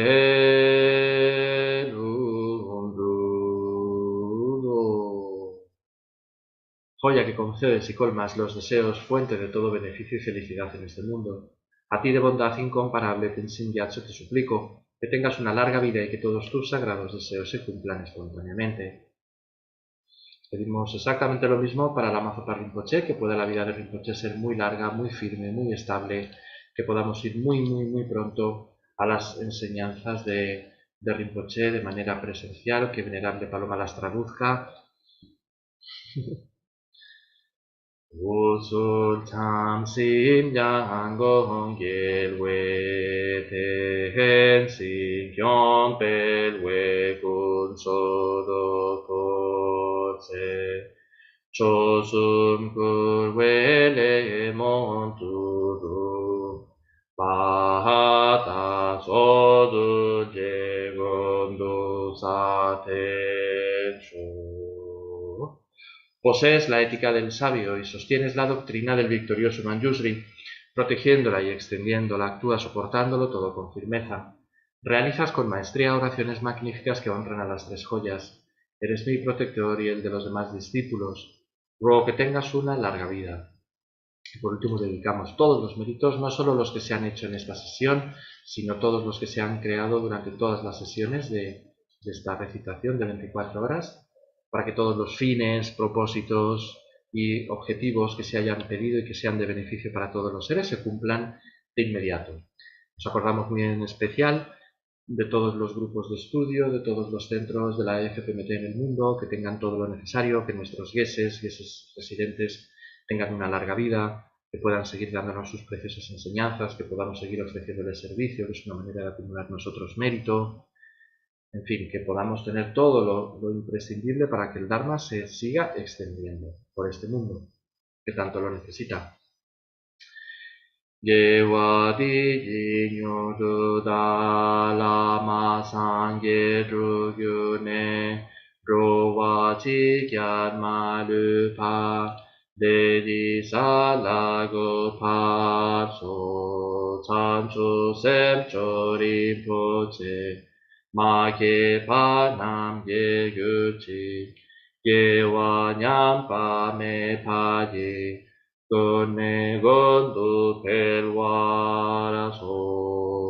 por los méritos de estas acciones virtuosas alcance rápidamente el estado de un Buda maestro y lleve a todos los seres sin excepciones a estado iluminado, que la suprema joya de la bodhicitta que no ha nacido surja y crezca, y que la que ya ha nacido no disminuya, sino que aumente más y más. Pues muchísimas gracias a las venerables y a todos los que habéis seguido esta sesión. Thank you very much to Chenrezig Institute. Thank you. Kumpenla. Hola. Thank you. Night. How are you? Bye. And you? Good morning. Good morning. Good evening. Nice to see you all. Thank you. Thank you. Okay. Now is Tendar. Hola, Tendar. Hola, Tendar. Hola. Good morning, afternoon, evening, good night. How are the monks in Alanda? Are better with the... Yes. Still 2 people sick, but all the ones who from last week are better again. So that's good. Yes. Very good. Fantastic. Yeah. Okay. Yeah, so everything well also in Spain? Yes, Yeah, yes, Yes? yes. it's going on, yeah. Yes. So I think, because the COVID is really decreasing, yeah? So Yes, it's it's actually very good, but maybe so I plan in May that we do maybe some evaluation, like how we continue. I think in June we do for 2 years the whole project. Yes. And now that COVID is less, I think even people are more motivated to do it for other reasons, you know, maybe for like the war in Ukraine is actually more hot. Yeah. So today we at Nalanda, we were with maybe 5, 6, 7 people. We went to a very old church and there came many Ukrainian people. So really? they give meditation. Venerable Chantal was there, and and then the yoga teacher here, who is also sometimes here in Nalanda, and she's also a student of Lama Zopa Rinpoche. She gave yoga, and then there was a lot of cakes, and then they make and the church is near Labor or where? No, more close to Vajrayogini. It's more it's Masak Saran. Yeah. Yes. Qué bien, fantástico. Yeah, so nice. Maybe we are all motivated maybe to do slightly in the future a bit different, or you know, so we will see. Yeah, I will organize with Damche kind of evaluation where everyone can have her or his say, so that we can see like we leave it now for the month of May until we have done 2 years. I think we leave it the same, and then also we go in time to Lama Zopa Rinpoche also to ask his opinion. So let's see how we then continue, because I think when the pandemic goes, I think in the winter, like when it's in Australia, of course summer, but then it might increase here again when it's cold and you know. So someone told me pandemics always take 3 years. So next year it will be in the spring. It will be 3 years. So it's not completely gone. So I think so there might be a big chance. Then that maybe Rinpoche says, okay, you can finish with the COVID, but now start with the against the war, no? So something like that. 24 hours against the war. Potential earthquake in here, and there might be a whole list of disasters. Anyway, big fires fires and war. Okay, thank you, Tendar, and thank you, Kumpe. Thank you so much. Thank you, Ginny. Gracias. Paloma, I have still another question for you. Yes. So there's a Sakya monastery close to Barcelona these days. Do you know this one? I know people from Sakya monastery near Barcelona. Sakya. Yes, or I don't know where exactly, but somewhere, maybe a Palencia, I don't know. But near Valencia, yes, big Sakya. Well, it's not monastery, okay? It's a big Dharma center. But in fact, there are now now is 5 monks maybe living there, right? Yeah, because I think some have followed the Vinaya course in Institute. Yes, it's true. And now they ask me for advice how to set up a monastery. So that's why I thought who asked you, Lama Rinchen? No, I don't know. Then I have to look at my administration. But someone asked me. We can because it's strange if it's not that one. We can talk privately, or we write and I think I will set a Zoom meeting with them. Maybe I invite you as well. Vale. Fabio also wants to talk. A little bit the Sangha in Spain. Maybe I invite both of you. Yes, in fact, I invite them for this Vinaya course. Then maybe it's good. That they keep that it's one big organization, you know. Yes. Good, okay. Good. Just we keep in touch, and of course I can help. Yes. Good. Okay. Yeah. Okay. Bye. Okay. Ciao. Bye, brother. Ciao. Thank you. Bye. Good night. Good night. See you next time. Kunpen. Thank you. Good morning. Chao. Hasta luego, Fabio. Que Adiós. Mañana. Gracias. Yeah, I will start with 1.5 hours, so this will be a long session. Okay. Then we can continue talking. I didn't mind that we do something different. I understand. Anyway. Ciao. Ciao. Bye-bye. Thank you. See you. So, yeah. So, okay, so, yeah. Welcome, everyone, to this session. I will share the screen. Let's see, where's all the documents. I think, Zoom. Yeah. So, just be better.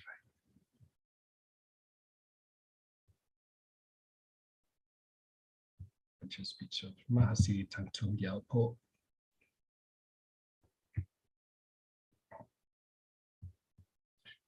So, yeah, as you all know, we do this practice, Thangtong Gyalpo practice for the welfare of all sentient beings, especially for COVID, for everyone who was hit by the COVID. At the request of Lama Zopa Rinpoche, so it's a very powerful practice. According to Lama Zopa Rinpoche, it has worked in Tibet at one time when there was a big pandemic. So we will do this practice, which is actually a short practice. So after we will do a little bit the King of Prayers, which is a very powerful prayer, some other dedication prayers. So and then there's also a short other prayer we will do. So we will do actually a whole combination of different prayers the coming 1.5 hours. And many are very, very powerful and also recommended by Lama Zopa Rinpoche, especially very powerful at the time of death. So as you know, in war situations, many people die or get wounded, get sick. Now, for example, in the city of Mariupol, there's still 100,000 people in very poor conditions, very bad for the health. So then also many people, even if they have fled, they use a lot of medicines to be calm. So it has huge health consequences, such a war. So, and of course, recite the people who will get wounded, the people who lose their life, and many people live in fears. So, yeah. So both for war situations, for COVID, we do these prayers. So I also would like to read something about the Avalokiteshvara, which is very powerful. Practice in Avalokiteshvara, Chenrezig, the Buddha of compassion. So many people see His Holiness the Dalai Lama as the Buddha of compassion. And according to an old Tibetan tradition, the Bodhisattva Avalokiteshvara had a special relation with the people of Tibet. So a Bodhisattva is a warrior or a hero of enlightenment, a being who is on the path to Buddhahood. So, but on the other hand, it's also said that Chenrezig is actually already a Buddha. Anyway, he manifests as a Bodhisattva. So, and after attaining Buddhahood, he voluntarily returned to the way of a Bodhisattva in order to lead all beings to Buddhahood. So he's the Buddha of compassion. So that way he's a manifestation of the selfless, unconditional compassion of all the Buddhas. The form of Avalokiteshvara, favored by the Tibetans, has 1,000 arms, 1,000 eyes in his open palms, and 11 heads. He is said to have acquired these many arms and heads as a result of his frustration with the Tibetans. The story begins when Avalokiteshvara was dwelling in Sukhavati, the Pure Land of Amitabha Buddha, where everything was wonderfully peaceful. But feeling quite confident and expansive, Avalokiteshvara decided to go down to Tibet to help it to become to a civilized, non-violent nature. He vowed to Amitabha, if I should ever get discouraged down there, working with those barbaric Tibetans, may my body be shattered into 1,000 pieces. Then he descended, and for several lifetimes he meditated in the mountains upon boundless compassion, continually emanating waves of love. In those days, the Tibetans were powerful warriors who had conquered much of Central Asia. They also loved to have a good time and eat great quantities of yak meat. In the traditional language of Tibet, they were difficult to tame. After many lifetimes, Avalokiteshvara began to be aware that such deeply ingrained tendencies are not easily to pacify. Just emanating waves of love does not do the trick. Violence somehow persists. Offer food to a hungry demon, and he responds by starting to eat your arm. In a moment when Avalokiteshvara was not guarding his mind, he thought, these evil, violent Tibetans are insatiable. No matter how peaceful and loving I am, it has no effect. He became a bit discouraged and wept, they say. And he said, it was said that he wept to tears. From each tear, a goddess was born, one white and one green, the two forms of Tala. The two goddesses said, stop weeping, we'll help you. Please calm yourself. And their words indeed calmed down for a lifetime or two. At last, he became truly discouraged, and in that moment his body was instantly shattered into bits. Then one of the fragments of the Bodhisattva cried out in despair to Amitabha Buddha for help. Amitabha came down to the place where Avalokiteshvara's pieces were strewn about the mountain. In typical guru fashion, he looked down at the broken Bodhisattva and said, what's your problem? Whoever told you to take such an ambitious vow? What have you done to yourself? You know you should always be careful about what you wish for, because whatever it is, good or bad, sooner or later you will get it. Then Amitabha blessed the Bodhisattva. The 1,000 pieces became an imposing figure with 1,000 arms, 1,000 eyes, and 11 heads. So,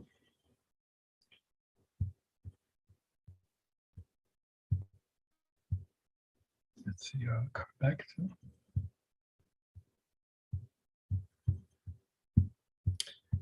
So,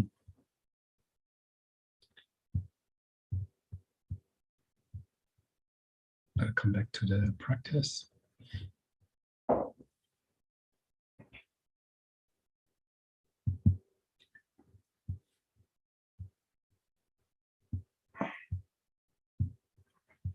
So the Vajra's speech of Mahasi Thangtong Gyalpo. So we start with checking our mind, because we're going to do this practice for about 15 minutes. So just to do a very quick body scan, we are relaxed in our feet, in our legs, upper legs, in our belly, our face, our shoulders, our hands.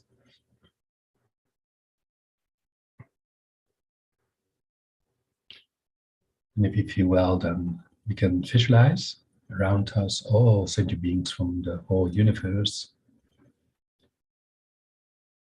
In general, visualize males on our right side and females on our left side. Those who are supportive of us, those who we love, those who we are attached to are behind us.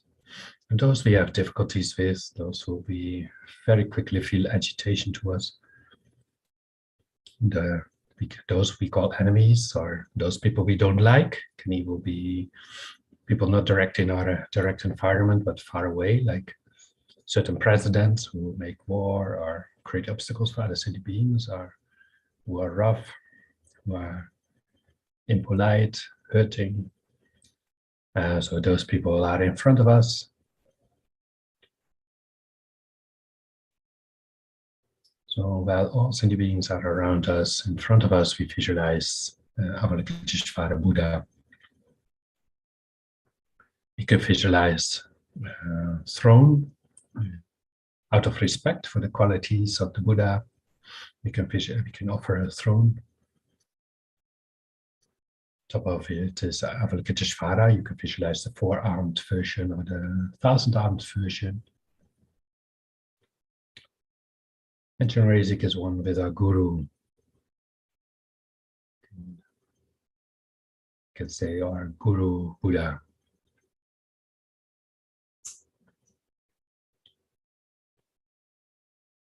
The Buddha has a very, very soft face, very nice smile, an accepting smile. He accepts everything what comes to him. Long ears. You can visualize the 11 faces or the one face. It's very beautiful, very inspiring. very rich, really perfect, beautiful eyes, very accepting eyes. And with eyes, you can see all directions in one time.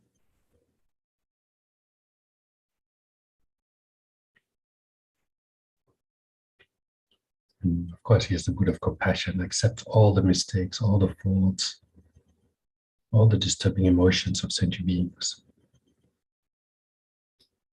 He only wants to help. He wants to give to people, ideally, the ultimate peace, ideally, the Buddha potential, develop the Buddha potential.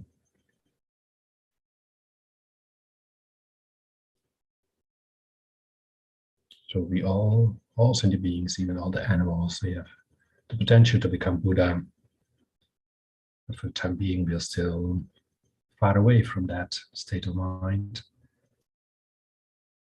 The more we follow his instructions, actually the ultimate compassionate Buddha is providing us with text to make us study, reflect, so that we can meditate on the conclusions and become Buddha ourselves. So he gives all the secrets to develop our mind to that potential.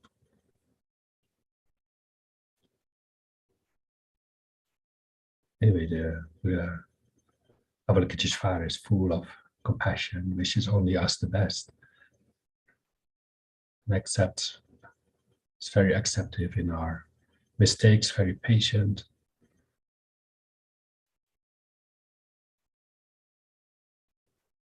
Then on behalf of all sentient beings, we asked support in the difficult times, especially all those sentient beings around us who suffer from COVID, or from war situations, or from big fires. So sometimes we think, yeah, the war is the worst that happens on the planet, but imagine these very big fires, which happen sometimes in Australia, or last year in California, or also Portugal, Greece, in the south of Europe. Can be very big fires, and the suffering as here is so immense. So many animals suffer from this, so we can hardly imagine. So fish are also the other animals around us in human form. So also the beings around us and in human form from all 10 directions, also including all animals, hell beings, heavenly realm beings, spirits. So we do this practice on behalf of everyone. We want that everyone reach enlightenment. By doing this practice, we create causes or conditions for all these sentient beings. That the Buddha, when it's up to the Buddha, he can he wants to help also the beings who are ready for it. Of course, like some parents want to help their children, and the children are very obstinate. They do exactly the opposite of what the father and mother say. It's very difficult for parents to help. So it's very sad to see sometimes the people do create even more and more and more suffering by applying unskillful means.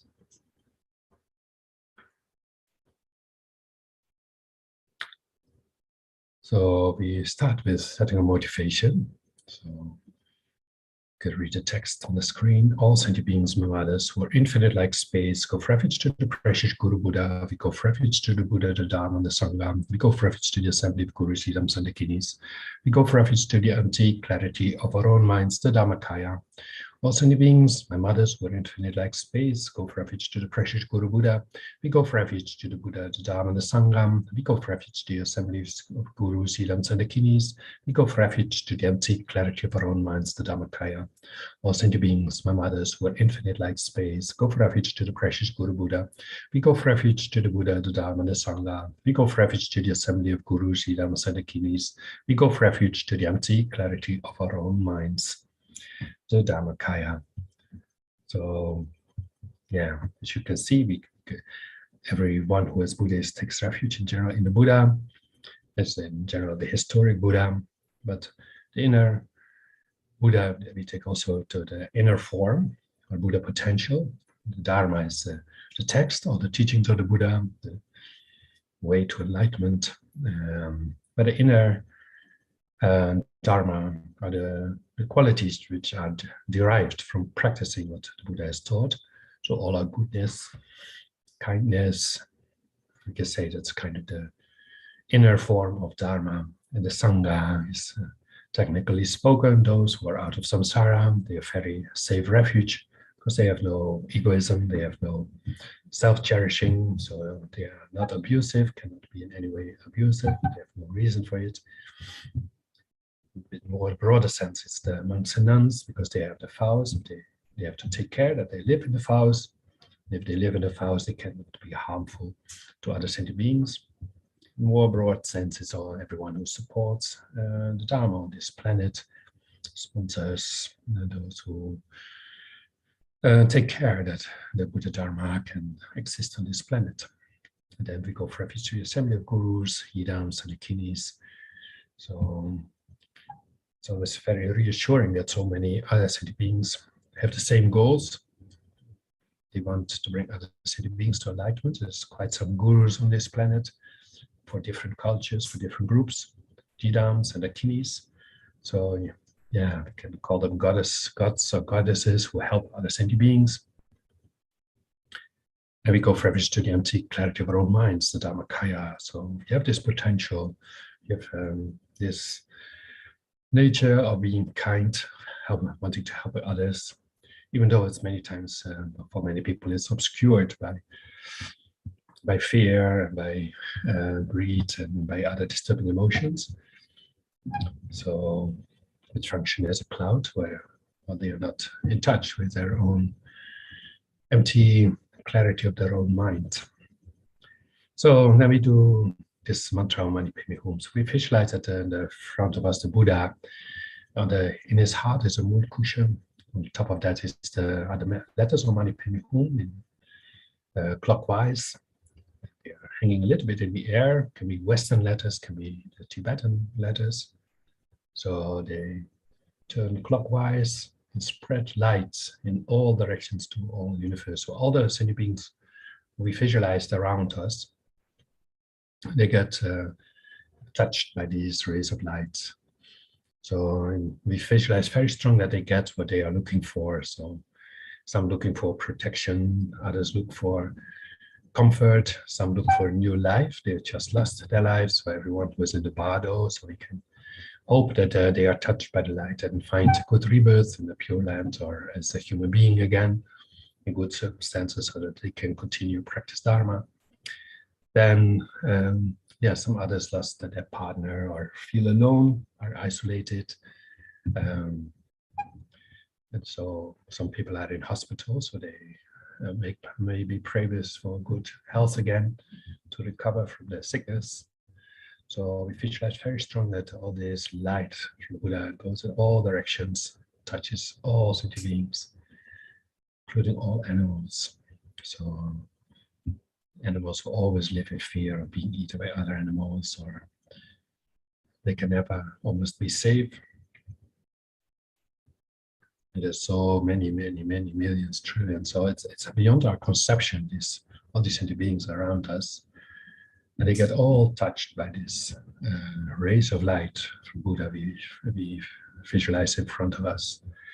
So we do some mantras together, and then we can do mantras alone. So I also have the prayer wheel, which have countless mantras in them. So you can even do more mantras at the same second. So Om Mani Padme Hum, Om Mani Padme Hum, Om Mani Padme Hum, Om Mani Padme Hum, Om Mani Padme Hum, Om Mani Padme Hum, Om Mani Padme Hum, Om Mani Padme Hum, Om Mani Padme Hum, Om Mani Padme Hum,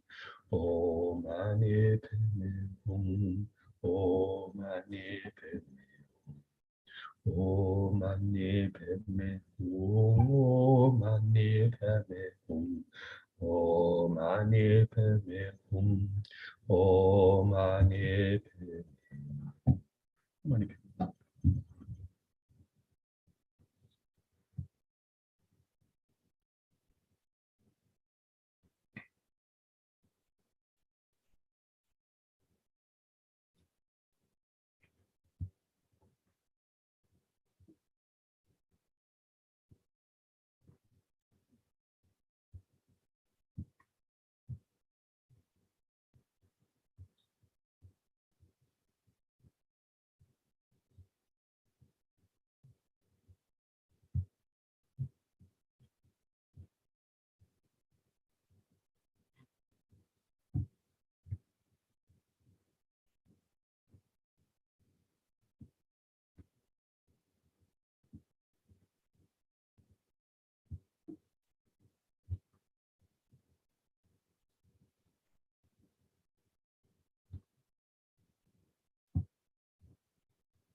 Padme.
mani pema hum, mani pema hum, mani pema hum,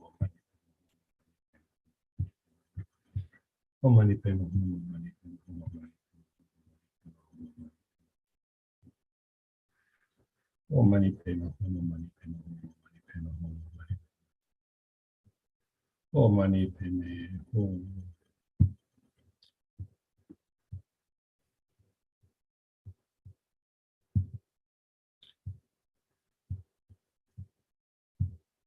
So then we do the actual prayer, Thangtong Gyalpo. Oh, I went too quick.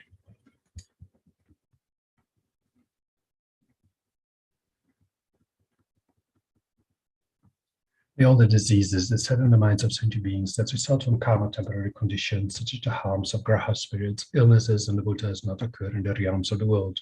May whatever sufferings there are from life-threatening diseases that, like a butcher leading an animal to be slaughtered, separate the body from the mind in a mere instant, not occur in the realms of the world.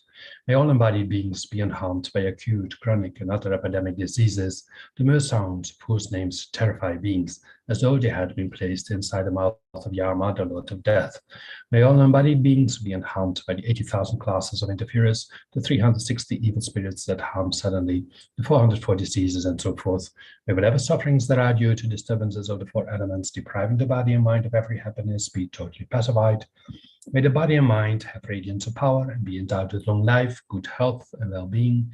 By the compassion of the gurus and the three jewels, by the power of the dakinis, dharma protectors and guardians, and by the power of the truth of the infallibility of karma and its results, may all these dedications and prayers be fulfilled.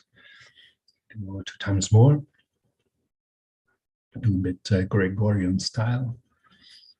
May all the diseases that set on the minds of sentient beings that result from karma temporary conditions, such as the harms of graha spirits, illnesses, and the Buddhas, not occur in the realms of the world. May whatever sufferings there are from life-threatening diseases that, like a butcher leading an animal to be slaughtered, separate the body from the mind in a mere instant, not occur in the realms of the world. May all embodied beings be unharmed by acute, chronic, and other epidemic diseases, the mere sounds of whose names terrify beings, as though they had been placed inside the mouth of Yama, the Lord of Death. May all embodied beings be unharmed by the 80,000 classes of interferers, the 360 evil spirits that harm suddenly, the 404 diseases, and so forth. May whatever sufferings there are due to disturbance of the four elements, depriving the body and mind of every happiness, be totally pacified. May the body and mind have radiance of power and be endowed with long life, good health, and well-being. By the compassion of the gurus and the three jewels, by the power of the dakinis, dharma protectors, and guardians, and by the power and truth of the infallibility of karma and its results, may all these dedications and prayers be fulfilled. Last time. May all the diseases that set on the minds of sentient beings that result from karma temporary conditions, such as the harms of graha spirits, illnesses, and the Buddhas, not occur in the realms of the world. May whatever sufferings there are from life-threatening diseases that, like a butcher leading an animal to be slaughtered, separate the body from the mind in a mere instant, not occur in the realms of the world. May all embodied beings be unharmed by acute, chronic, and other epidemic diseases, the mere sounds whose names terrify beings, as though they had been placed inside the mouth of Yama, the Lord of Death. May all embodied beings be unharmed by the 80,000 classes of interferers, the 360 evil spirits that harm suddenly, the 404 diseases, and so forth. May whatever sufferings there are due to disturbances of the four elements, depriving the body and mind of every happiness, be totally pacified. May the body and mind have radiance of power and be endowed with long life, good health, and well-being. By the compassion of the gurus and the three jewels, by the power of the dakinis, dharma protectors, and guardians, and by the power of the truth of the infallibility of karma and its results, may all these dedications and prayers be fulfilled. So we do also one other prayer.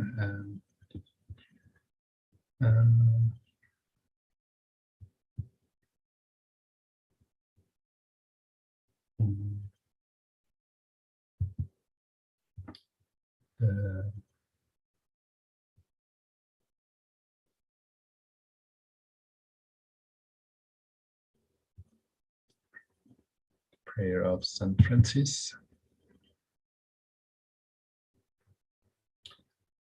So this is really a bodhisattva practice, prayer.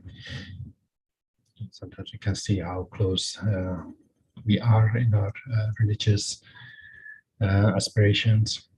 It says, Lord, or Lord Buddha, make me an instrument of your peace. Where there is hatred, let me sow love.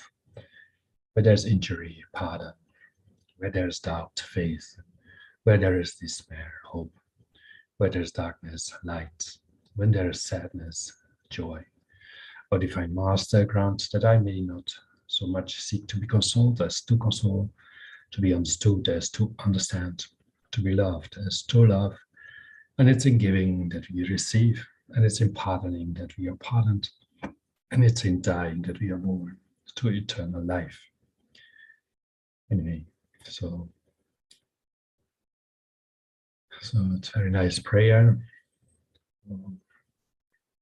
It's a nice idea that we are not alone. We are inspired by the Buddhas, Bodhisattvas, and in that way, when we do follow their instructions, we are an instrument of their instructions. So when we get more a peaceful heart, we can easier give peace to others. When we are very peaceful, then even if people hate us or very strong aversion against stuff, we can keep in our heart the wish that may they be happy, which is love.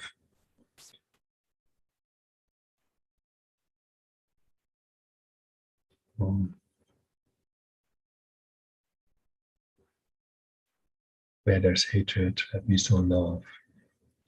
Where there's injury, pardon. Where there's doubt, faith. Where there's despair, hope. Where there's darkness, light. Where there's sadness, joy. So it's already great love. So it's most love, make the other be happy. It's mostly based on worldly concerns. People have nice speech to us, or they give us presents, and they do what we like, or they have something we like. So it's very easy to like them, to what we say love, that they are happy. It's more difficult with neutral people, and it's even more difficult when people create obstacles. But here it says, like, even if people, wherever they are, let us help, let us be active and give them what they need, wherever they are. So it's already big love. O Divine Master, grant that I may not so much seek to be consoled as to console, to be understood as to understand, to be loved as to love. And it's in giving that we receive, and it's in pardoning that we are pardoned, and it's in dying that we are born to eternal life. So, very beautiful prayer, very inspirational.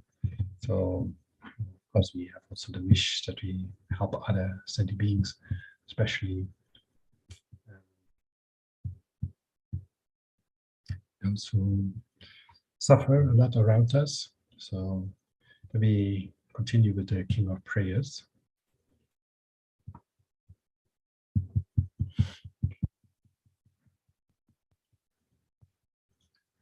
Extraordinary aspiration of the practice of Samatapatra.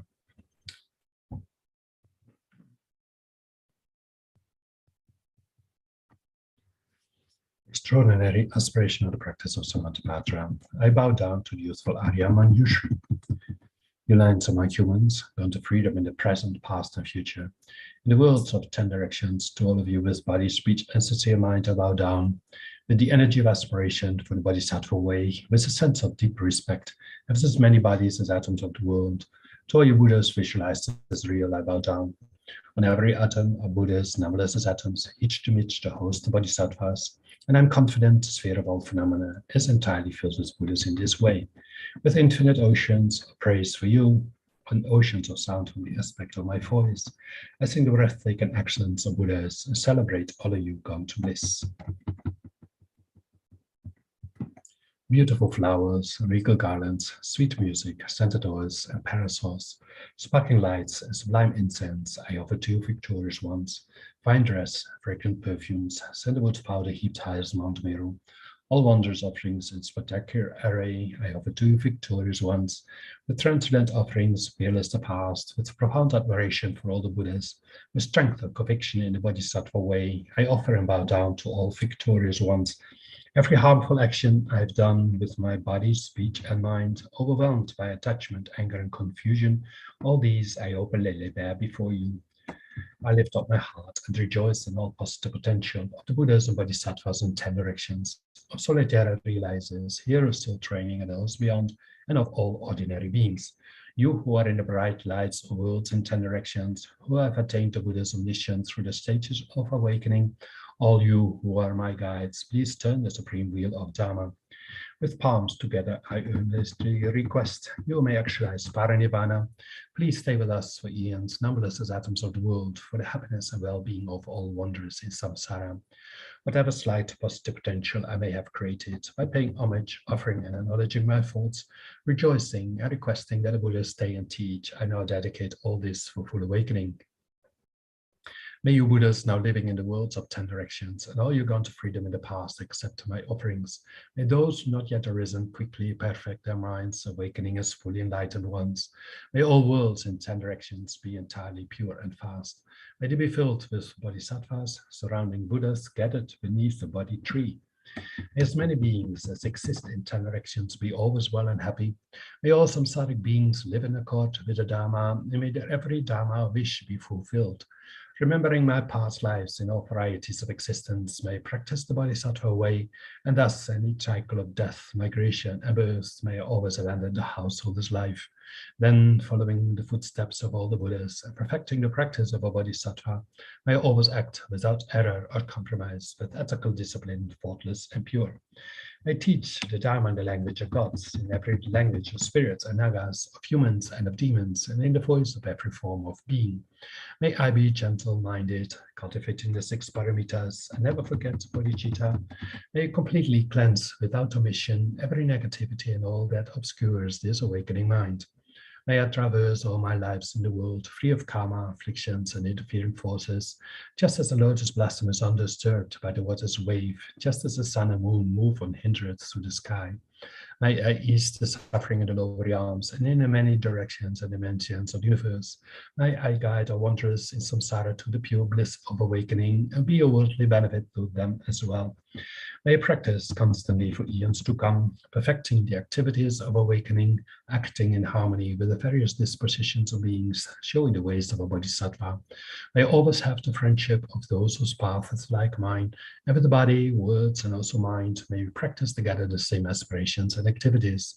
May I always meet a spiritual mentor and never displease that excellent friend who deeply wishes to help me and expertly teaches the bodhisattva way.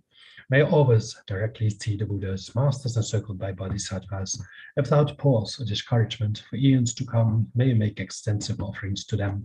May I hold within me the Buddha's genuine Dharma, illuminate everywhere the teachings that awaken, embody the realizations of a bodhisattva, and practice ardently into all future eons.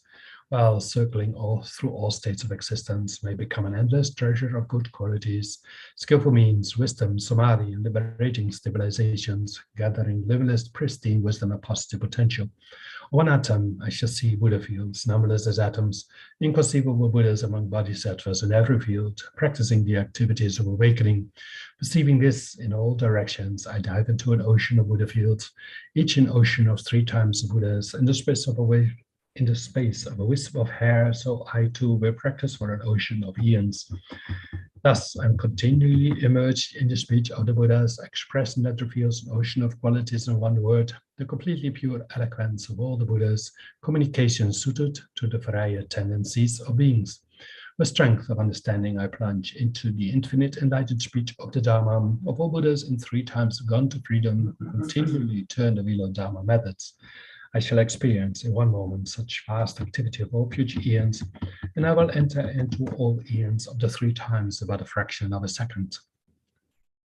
In one instant, I shall see all those awakened beings, past, present, and future lines among humans, and with the power of delusion-like stabilization, I will constantly engage in their inconceivable activity. I shall manifest upon one single atom the array of pure lands, present, past, and future. Likewise, I shall enter the array of pure fields in every direction without exception.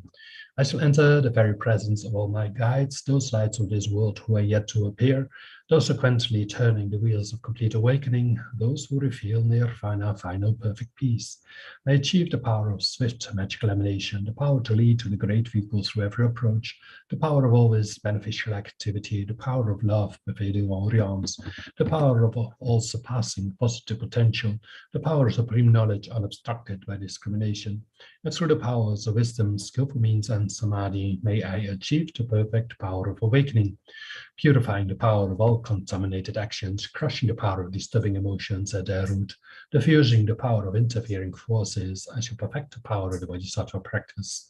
May purify an ocean of worlds, may free an ocean of beings, may clearly see an ocean of dharma, may I realize an ocean of pristine wisdom, may purify an ocean of activities, may fulfill an ocean of aspirations, may make offerings to an ocean of Buddhas, may practice without discouragement for an ocean of eons. To awaken fully through this bodhisattva way, I shall fulfill without exception all the diverse aspirations of the awakening practice of all Buddhas gone to freedom in the 3 times everywhere, in order to practice exactly as the wise one called Samantabhadra, all embracing good, the elder brother of the sons and daughters of the Buddhas. I completely dedicate all this goodness. Likewise, may you dedicate just as a skillful Samantabhadra, with pure body, speech, and mind, pure actions of pure Buddha fields. I shall give rise to the aspirations of Manjushri for this bodhisattva practice of all embracing good, to perfect these practices without discouragement or pause in all future eons. May my pure activities be endless, my good qualities boundless, and through abiding in immeasurable activity, may actualize infinite emanations. Limitless is the end of space. Likewise, limitless are living beings. Thus, limitless are karma and afflictions. May my aspirations reach be limitless as well. One may offer to the Buddhas all wealth and adornments of infinite worlds and 10 directions, and one may offer during eons numberless as atoms of the world, even the greatest happiness of gods and humans. But whoever hears this extraordinary aspiration and longing for highest awakening gives rise to faith just once, creates far more precious positive potential. Those who make this heartfelt aspiration for the bodhisattva way will be free of all lower rebirth, free of harmful companions, and will quickly see Amitabha infinite light. And even in this very human life, they will be nourished by happiness and of all conducive circumstances. Without waiting long, they will become like Samantabhadra himself. Those who give voice to this extraordinary aspiration will quickly and completely purify the 5 boundless harmful actions created under the power of ignorance. Blessed with supreme knowledge, excellent body, family, attributes, and appearance, they will be invincible to fast interfering forces and misleading teachers, and all the 3 worlds will make offerings. Going quickly to the noble body tree and sitting there to benefit sentient beings, subduing all interfering forces, they will fully awaken and turn the great wheel of Dharma. Have no doubt that complete awakening is the fully ripened result, comprehended only by a Buddha, of holding a mind by teaching, reading, or reciting this aspiration of the bodhisattva practice, in order to train just like the hero Manjushri, who knows reality as it is, and just like Samantabhadra as well. I completely dedicate all this goodness just as they did. With that dedication, which is praised as greatest by all the Buddhas gone to freedom in the 3 times, I too dedicate all my roots of goodness for the attainment of the bodhisattva practice. When the moments of my death arise, by eliminating all obscurations and directly perceiving Amitabha, may I go immediately to Sukhavati, pure land of great joy. Having gone to Sukhavati, may I actualize the meaning of these aspirations, fulfilling them all without exception for the benefit of beings for as long as this world endures. Born from an extremely beautiful superlative lotus, in this joyful land, the Buddha's magnificent mandala, may I receive a prediction of my awakening directly from the Buddha Amitabha. Having received a prediction there, may I create fast benefit for beings throughout the 10 directions with a billion emanations by the power of wisdom. Through even the small virtue I've accumulated by offering this prayer of the bodhisattva practice, may all the positive aspirations of beings be fulfilled in an instant. Through creating limitless positive potential by dedicating this prayer of Samantabhadra's deeds, may all beings drowning in this torrent of suffering enter the presence of Amitabha. Through this king of aspirations, which is the greatest of the sublime, helping infinite wanderers in samsara Through the accomplishment of this scripture, dazzling wisdom of the Bahadur's practice, may suffering realms be utterly emptied of all beings. That was the King of Prayers. So a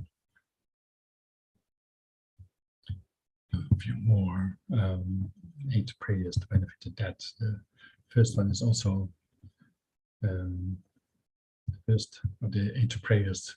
These are prayers are very powerful at the time of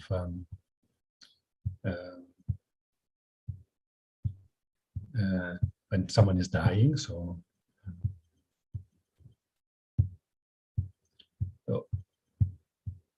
pray we just did already.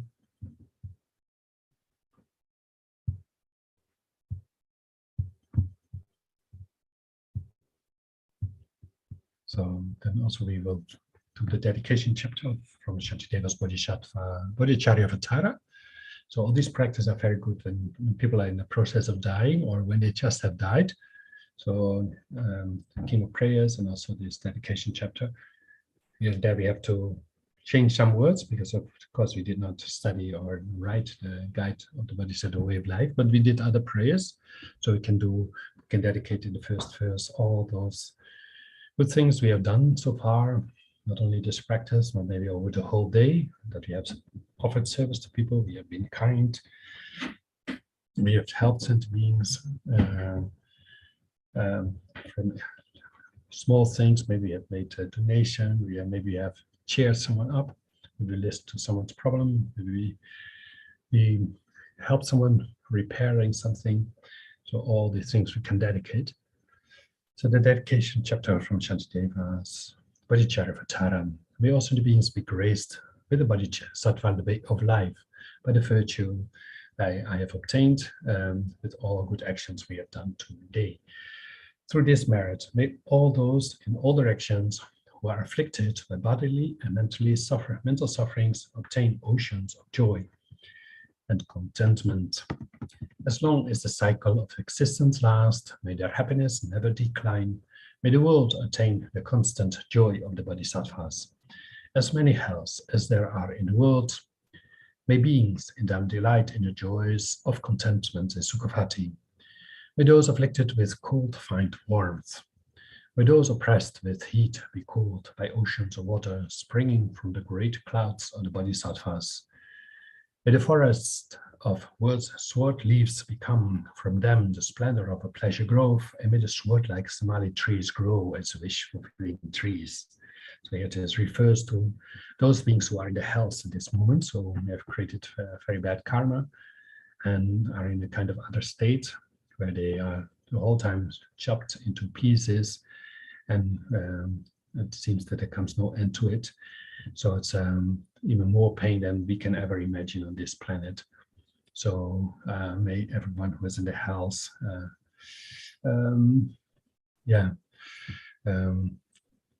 find what they are looking for, and preferable, of course, eternal peace, not only such nice lives maybe as we have, but even more steadfast happiness. So verse 7, may the regions of hell become vast ponds of delight, fragrant with lotuses, beautiful and pleasing with the cries of wild geese, wild ducks, ruddy geese, and swans. Verse 8, may the heap of burning coal become a mount of jewels, may the burning ground become crystal marble floor, and may the mountains of the crushing hell become temples of worship filled with sugadas. So there's many types of hells. This was talking about the crushing hell. May the rain of burning coal, lava, and daggers from now on become a rain of flowers, and may mutual battling with weapons now become a playful flower fight.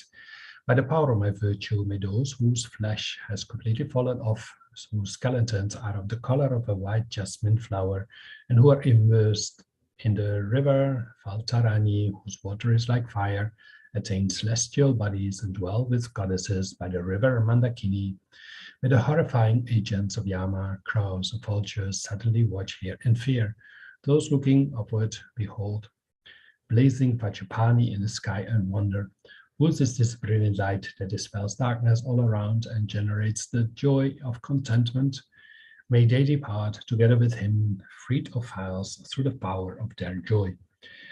A rain of lotuses falls mixed with fragrant waters. It is seen to extinguish the unceasing fires of the hells.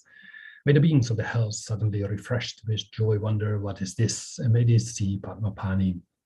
Friends, come quickly, cast away fear. We are alive. The fragrant, radiant vanquisher of fear. A certain prince in monastic robe has come to us. By his power, every adversity is removed. Streams of delight flow. The spirit of awakening is born, as is compassion, the mother of protection of all beings. Behold him whose lotus feet are worshipped with tiaras of hundreds of gods, whose eyes are moist with compassion, and whose head or stream of diverse flowers rains down with his delightful summer palaces, celebrated by thousands of goddesses, singing hymns of praise. Upon seeing Manjugasha before them, may the beings of the hells immediately cheer. Through my virtues, may the beings of the hells rejoice upon seeing the unobscured clouds of bodhisattvas, headed by Samutrabhadra and bearing pleasant, cool, fragrant rains and breezes. May the intense pains and fears of the beings of the hells be pacified. May the inhabitants of all miserable states of existence be liberated from their woeful states. May the animals' risk of being eaten by each other disappear. May the pretas be as happy as the people in Uttarakuru. May the pretas always be satiated, bathed, and refreshed by the streams of milk power pouring from the hand of noble Avalokiteshvara. May the blind always see forms, and may the deaf hear. May pregnant women give birth without pains, as did Maya Devi. May they acquire everything that is beneficial and decide by the mind: clothing, food, drink, flower garlands, sandal paste, and ornaments. May the fearful become fearless, and those struck by grief find joy. May the despondent become resolute and free of trepidation. May the ill have good health, and may they be freed from every bondage. May the weak become strong and have affectionate hearts for one another. May all regions be advantageous to all those who travel on roads. May the purpose for which they set out be expediently accomplished. May those who journey by boat succeed as they desire. May they safely reach the shore and rejoice with their relatives. May those who find themselves on the wrong paths in dreary forests come upon the company of fellow travelers, and without fatigue may they journey without fear of bandits, tigers, and the like. May deities protect the dull, the insane, the deranged, the helpless, the young, and the elderly, and those in danger from sickness, the wilderness, and so on. May they be free from all lack of leisure.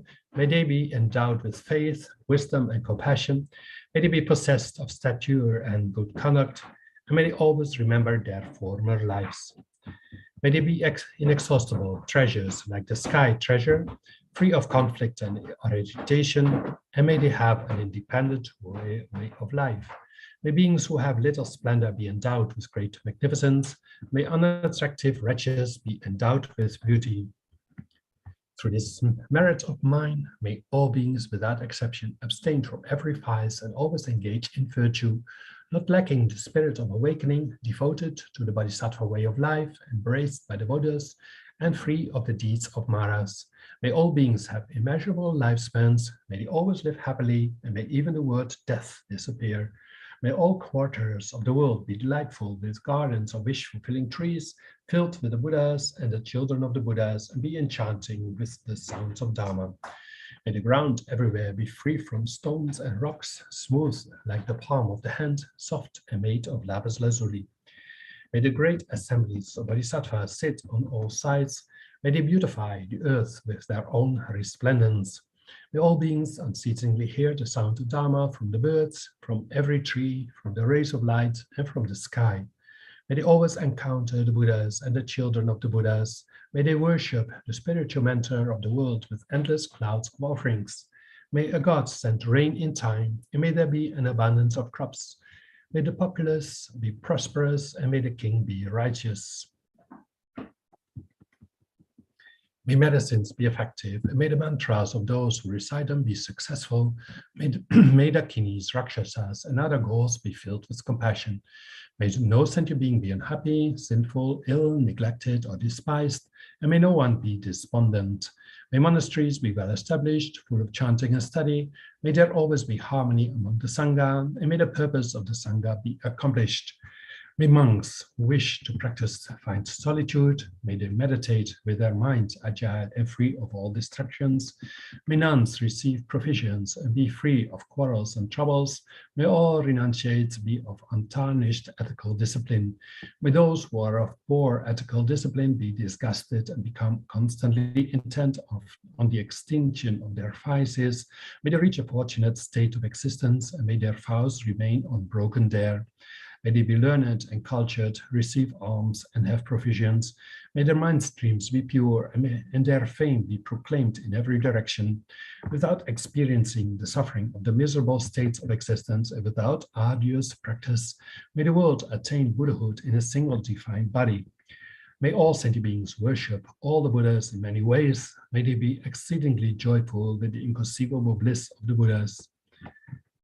May the Bodhisattva's wishes for the welfare of the world be fulfilled, and whatever the protector's intent for sentient beings, may that be accomplished. May the Pratika Buddhas and Shravakas be happy, always worshipped by the lofty gods, Asuras, and humans. Through the grace of Manjugasha, may I always achieve ordination and the recollection of past lives until I reach the joyous ground. May I live endowed with strength in whatever posture I am in all my lives. May I find plentiful places of solitude. When I wish to see or ask something, may I see the protector Manjugatnata himself without any impediment. May my way of life be like that of Manjushri, who lives to accomplish the benefit of all sentient beings throughout the 10 directions. For as long as space endures and for as long as the world lasts, may I live dispelling the miseries of the world.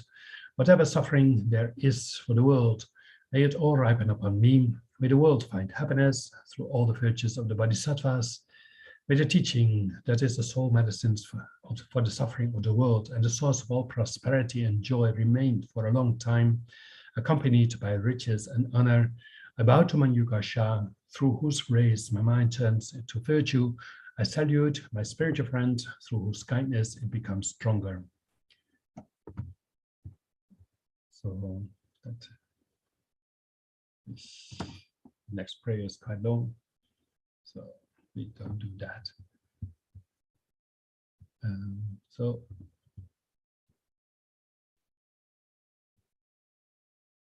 the last, we'll do at the end some dedication prayers.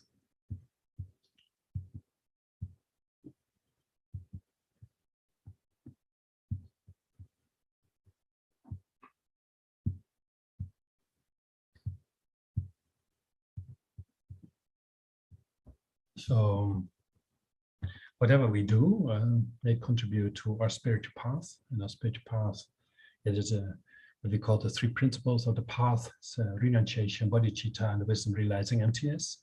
So may everything we do, maybe do that with the wish to leave samsara behind, and instead become a powerful being, a bodhisattva or a Buddha. For this, we have to also actualize bodhicitta. So first we do it in English, and then we do it in Tibetan. May the precious supreme bodhicitta not yet born arise. May that arisen not decline, but increase more and more. Jan chup sam chok rinpoche ma ke pa nam ke gyu chi ke pa yam pa me pa yang gong ne gong du palwan shu. We do the elaborated prayer from Lama Zopa Rinpoche. Due to all the past, present, future merits collected by me, and all the merits of the 3 times collected by numberless Buddhas and numberless sentient beings, may bodhicitta be generated in the hearts of all the sentient beings of the 6 realms, and especially in the hearts of everybody in this world, including all the students, benefactors, and volunteers in the FPMT organization. may be generated in the hearts of all those who rely upon Lama Zopa Rinpoche or His Holiness or any of our teachers. So for all our Faji brothers, may all those for whom I've promised to pray. So for all those who have asked any Aimai monk or nun to do prayers, so may all their prayers be fulfilled.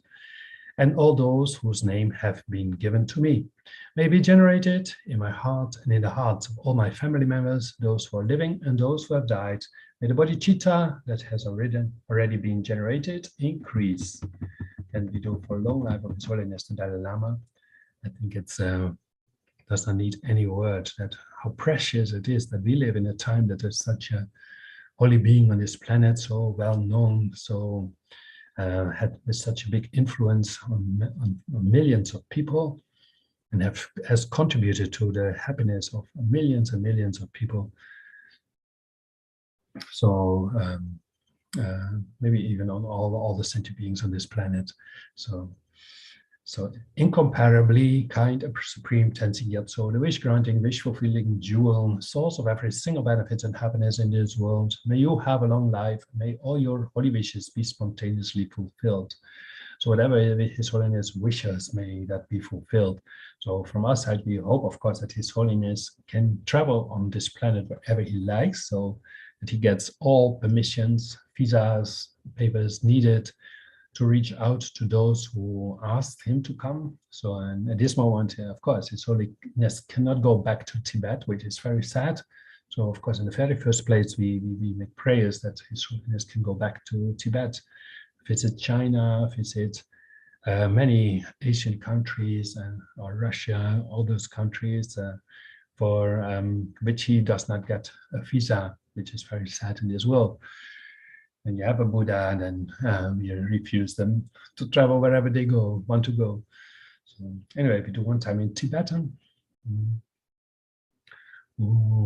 Jikten kom die Bande Madun, Pangang le Jungwe, Sampai Yin Jinun, Kadrin Zung Me Zan Sing Gyatso, Choko Tse Tan Ching, To Zelen Rum Shung.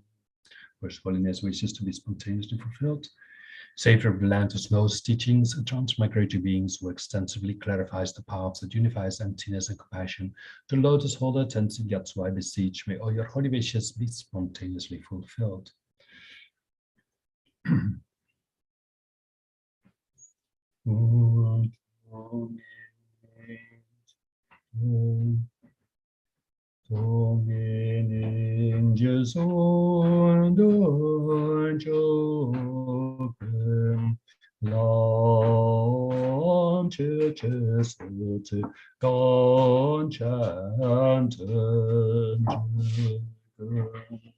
Sagna Pemotan Sing Gyatso, La Selva Jetso, Zeden Bedrucho. So, and of course, also for His Lama Zopa Rinpoche to have a long and healthy life.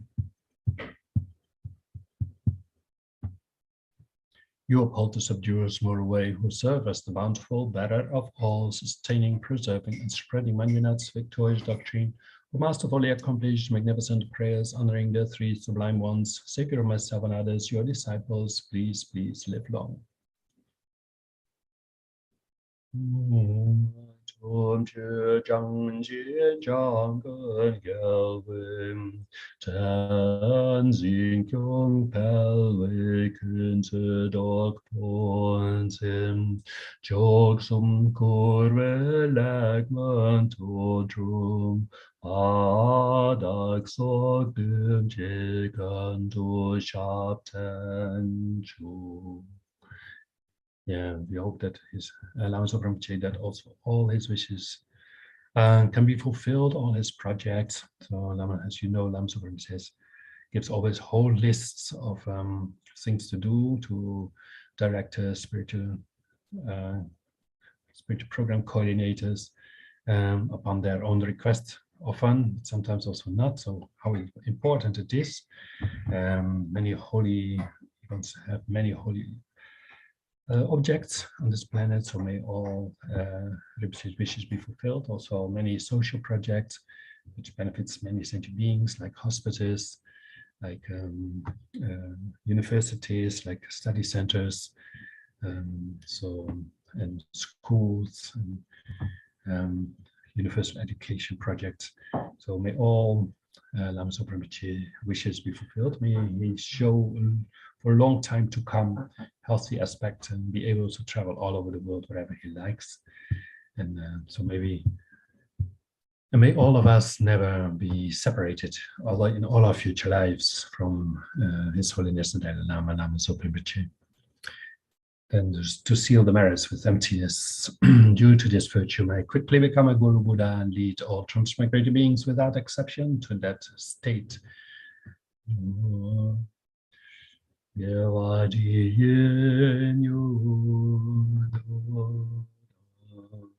Lama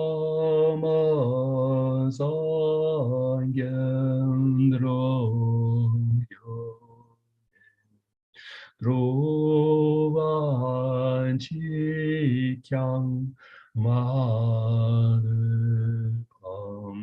deli salam gepashu. To all the past, present, and future merits collected by me, the numberless Buddhas, the numberless sentient beings, which are completely empty of existing from their own side. I am completely empty of existing from my own side, achieve the state of full enlightenment, which is completely empty of existing from its own side. I lead all sentient beings who are completely empty of existing from their own side to that state which is completely empty of existing from its own side. By myself alone, I'm completely empty of existing from my own side. Then to dedicate in the same way as all the past Buddhas and Bodhisattvas, I fully dedicate all these virtues to be able to train just like the hero Manyu tree who knows reality, and just like Samattabhadra as well. I fully dedicate all my roots of virtue with the dedication praised as the best by all the gone beyond victorious ones of the 3 times in order to have good conduct. So that's it. So we also want to dedicate for long and healthy lives of all our other teachers, especially Kandrila, Dagri Rinpoche, Dapo Rinpoche, Khetri Rinpoche Losang Tsering, Tenzin, who is the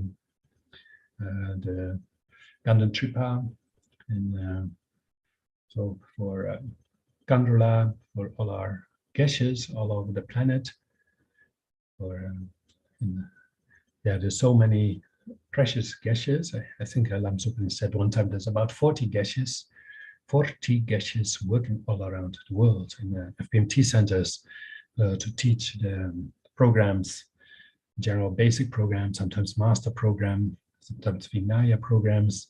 So it's so fortunate.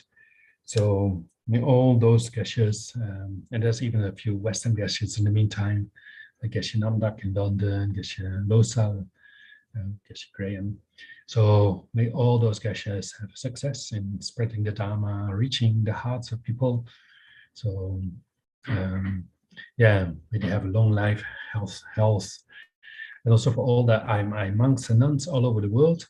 So very unexpectedly, there's an opportunity to ordain. So quite some monks want to go there for ordination in Dharamsala. May there be no obstacles for them to go. May they find all the resources and everything which is needed, especially visas, to go there for ordination. So may that very contribute to their spiritual path. When they get more vows, they have more responsibilities. So it's fantastic that people think that they want to train more in these vows. So it's with a big prayers for dedication for all monks and nuns all over the world and all traditions. May they live pure lives. May they take their vows seriously and maybe get the support that they need from other lay practitioners, so that they can reach enlightenment very quickly. May they be of inspiration to all lay people and to all students, and also for everyone who supports on this planet the existence of the Dharma, all the sponsors, all those who organize teachings, directors, spiritual programs coordinators, and so forth, especially all FPMT centers all over the world, all those who have responsibilities take care for the conditions for the teachings to happen. Those and translators, for example, so may they all have a long life. May they be free of obstacles to reach enlightenment very quickly with their work, with their activities. And we did this prayer, the prayers especially for those who are at this moment suffering of sicknesses, cancer, COVID. So those just who have lost their life, may they find a good rebirth. So also one friend of mine, she had in America, she had the lady from the grocery store who produced, who made newsletters about healthy food and had a bio shop.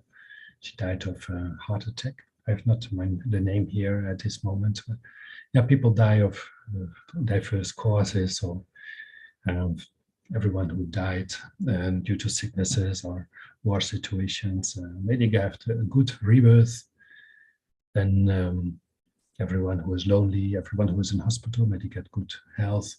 Everyone who's lonely or social isolated, may they find company, may they find solace. And everyone who is hit by the COVID economically, not having work, may they find sources to feed their family members and themselves, and to survive.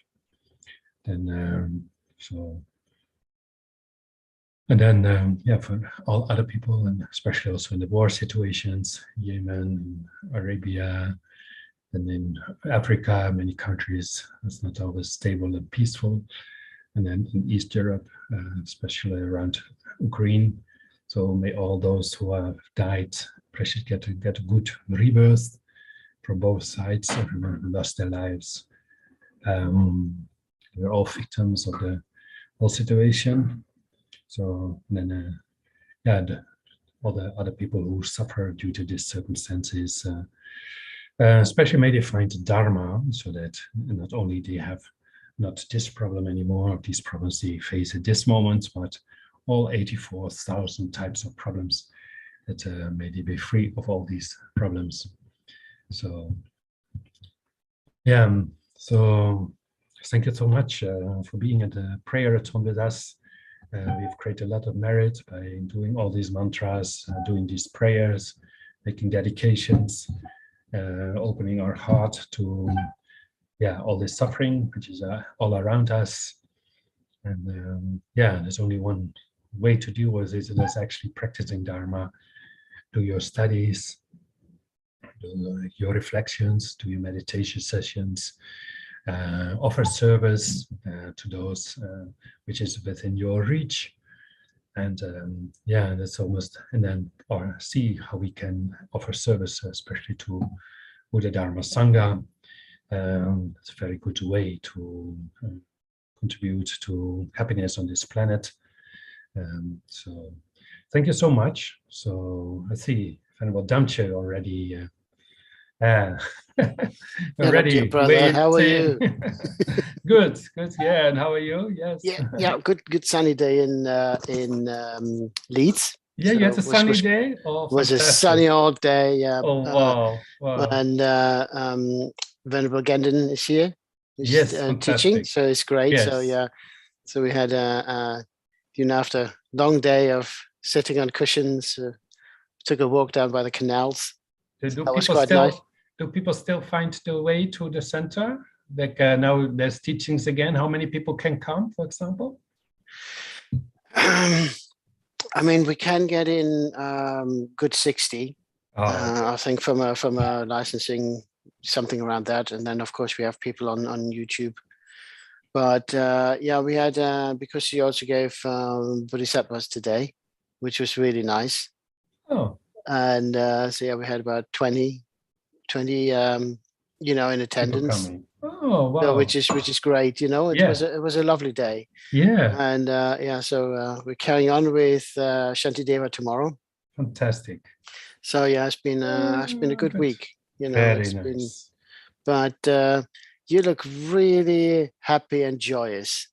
I don't know, like yes, I'm better. Like last week, of course, I sneaked a bit in here in Alanda because I was in isolation. Yeah. But yeah, so then, but now I'm recovered. Yeah, still a little bit more tired, and like the past days, like it's easy to sleep 10 hours and then. Yeah, but anyway, so I think there's still some post results of being infected, but yeah, it's very nice to be yeah, among the people again and offer service. Yeah, that's one of the hardest things for you, not to do anything. Yes, it was very nice. We went today with maybe 5-6 people from Nalanda to Old Church, and they also with there were a lot of maybe 30-40 Ukrainians came, you know, so they all organized sometimes activities for the Ukrainians who were far from their home to have some distraction. And I think so we gave some meditation, and we gave one nun did it, Chantal, and yoga, and so yeah. Hello, Nana. Hello, Nana. Yeah, so yeah, it was a very nice day. Like and then some games for the children, and some singing classes. There was also some play their own music a little bit, you know. So someone plays accordion with some, yeah. So that was nice. Yeah. Excellent. Did Jenten get his bees in the end?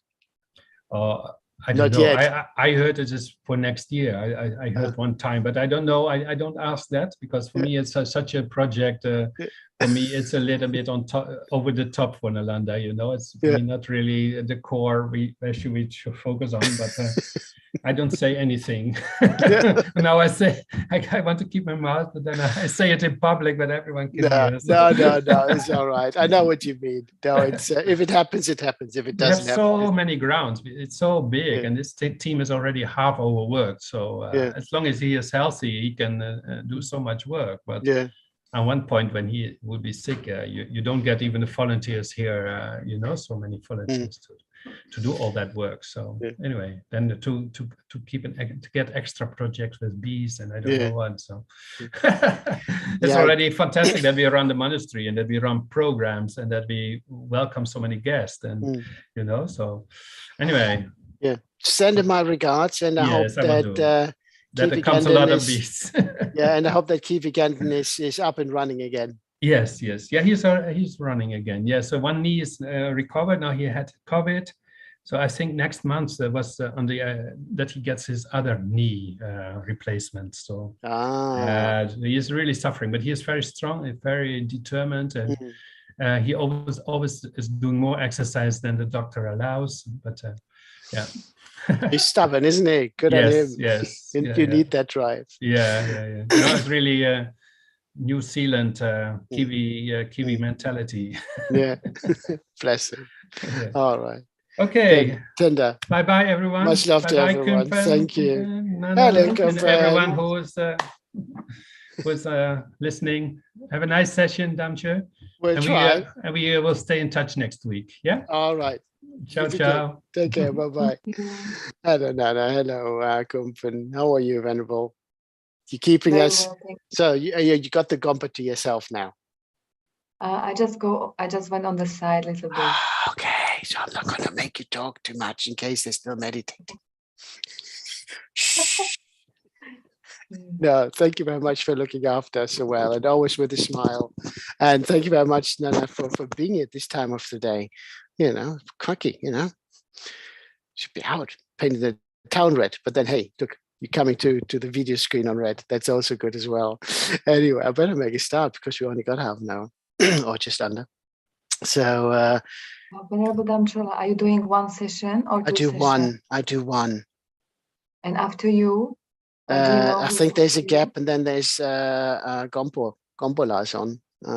Okay. Have you got something on standby? If not, then would you like me to do an hour? If you can, because I cannot, I have to finish in half an hour, and then somebody else is taking over from home. So I will finish in half an hour. So look, Nana sitting there said, "You're talking so much, you might as well do the hour." What do you think, Nana? I would do the hour. Come on, I just wanted to ask you because I'm not sure if we should share some video or if you could do. I do the hour. Don't worry. See, Nana's going to yeah. Come on, make a fool of yourself. Bless you. No, we have to have a laugh here. God, the world is too serious the way it is at the moment. No worries. Thank you very much. All right. So let me just get my my notes up then. I was sketching a nice quiet evening. No, so it's great. No, it's always good. You know, the tech team, multimedia team is so good at looking after us. It's good to look after them as well. So let's have a look. Where's my text?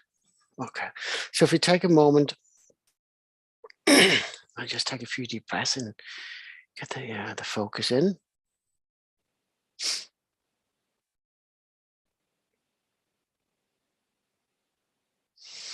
And we think about our own motivations for being here.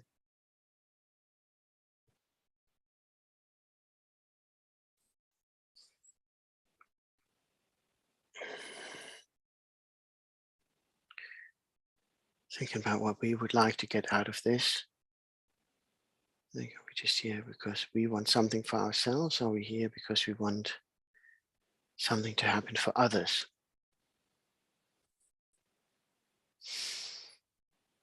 It's okay sometimes to look and go, you know, I need to be healthy so I can help, you know, my other half, my grandparents, my children, etc., my friends. But let's not end up just wanting it solely for our own benefit.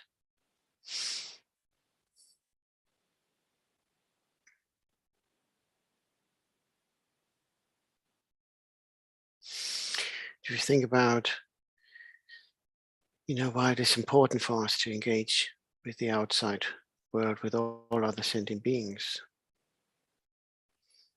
because like us, they wish to be happy and free from suffering.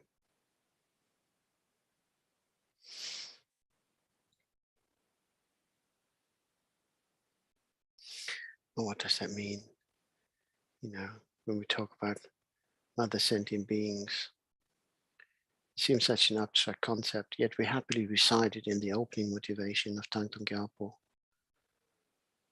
All sentient beings, my mothers, were infinite like space.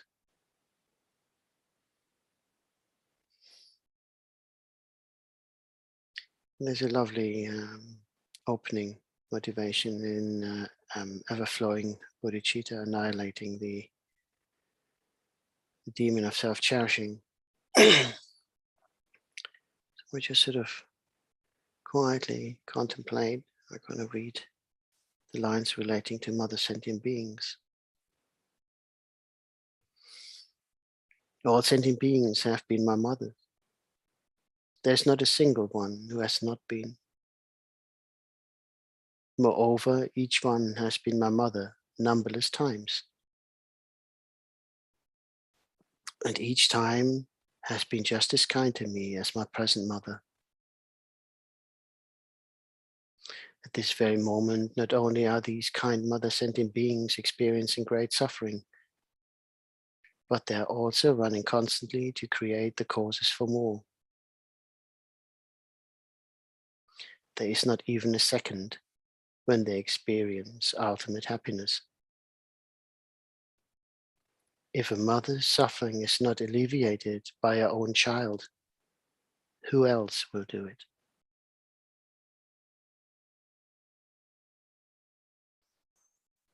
even though it is up to me alone to bear the burden of eradicating the suffering of all other sentient beings. At the moment, I'm incapable of relieving the suffering of even one sentient being. Yet, if I achieve the holy body of a Buddha, just one ray of its light would ripen the minds of countless sentient beings, leading them to the blissful state of peace.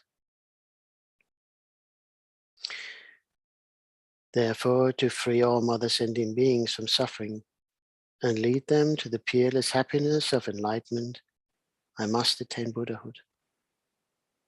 This is not without causes and conditions. Its principal cause is the two bodhicittas. Therefore, I'm going to practice the profound oral teachings of transforming the mind into bodhicitta.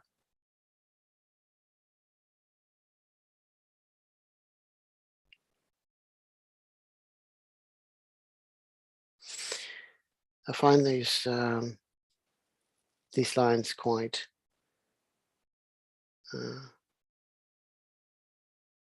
what's the word I'm looking for? Quite poignant in connection with the opening of All Mother Sentient Beings. When it says, that we ultimately also should take care of our mothers.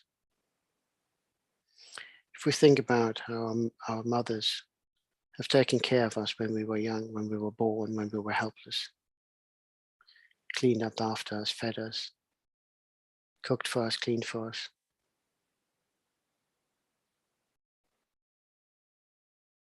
Having made many sacrifices to their own welfare. Yet when the need arises, are we prepared to return the favors? To ease their suffering? Are we too busy focusing on our own lives? When our mothers are old and sick, are we prepared to take care?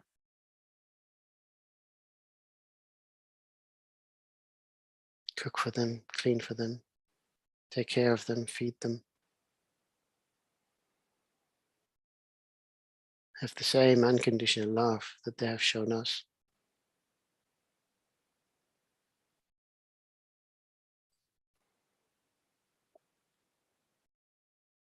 And we have been mothers to other sentient beings. And we will be in future lives as well.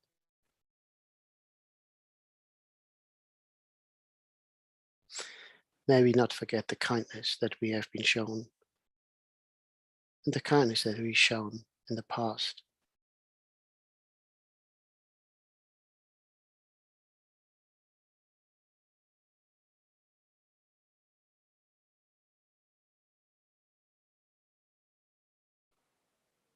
Just like us, our mothers do not wish to suffer. Yet they happily take the suffering upon themselves if it means that our children are comfortable.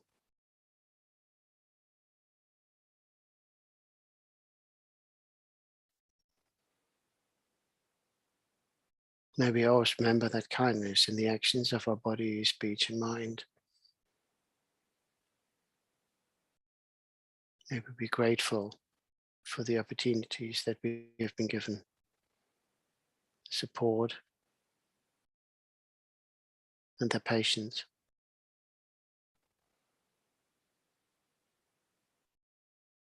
And may we pass on these qualities.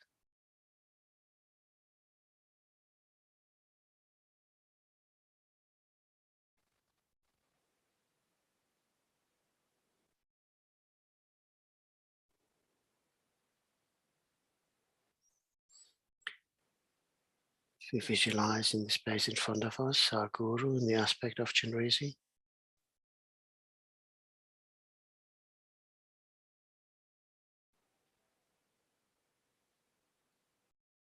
If you had the relevant initiations, please feel free to self-generate. If not, just keep the deity in the space in front or above the crown of your head.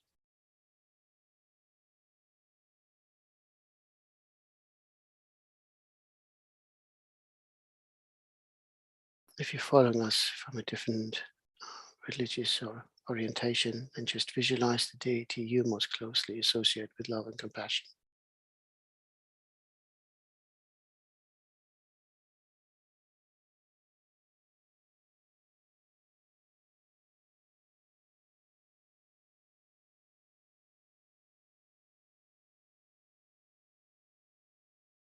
Anyone following us or wanting to join in but is reluctant to engage with visualizing deities, just visualize a clear light and let that light be filled with love and compassion.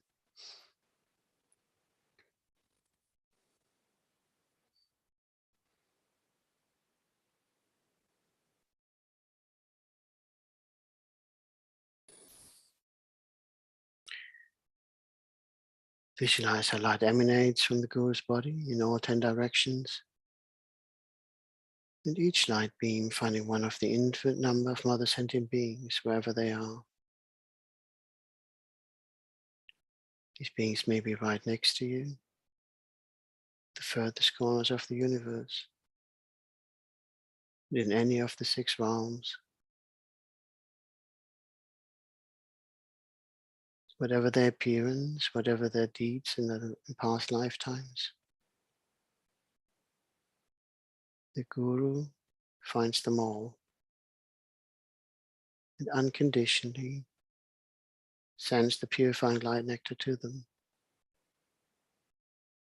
The light nectar enters their bodies through the crown of their heads, cleansing away all negative karma and delusions.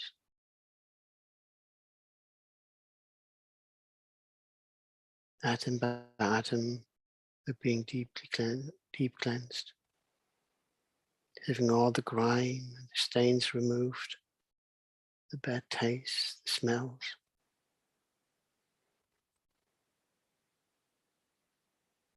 Being filled with love, having that karmic weight lifted from our shoulders.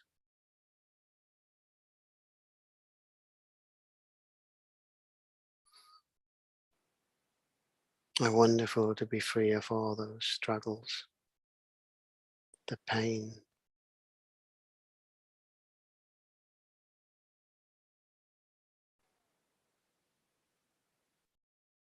Being able to rejoice again, to be rejuvenated. Having lost the struggle and just being filled with joy and happiness.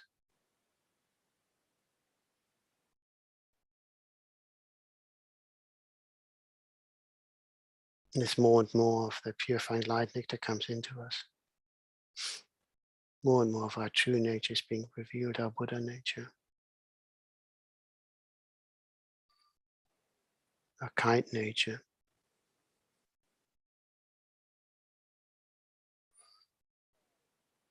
And as we look around, we can see all mother sentient beings experiencing the same bliss.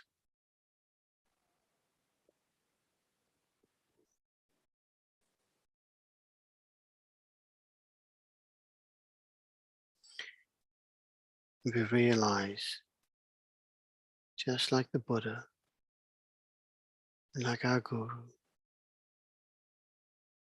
sends love unconditionally.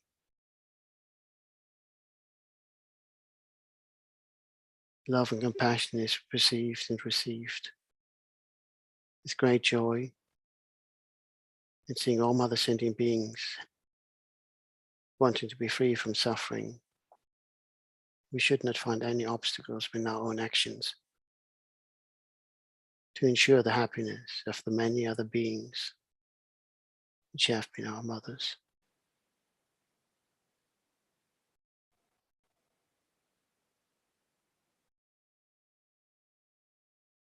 May we in the here and now do whatever we can to transform all our negative actions from past lifetimes through the actions of our body, speech, and mind to wholesome actions which benefit mother sentient beings.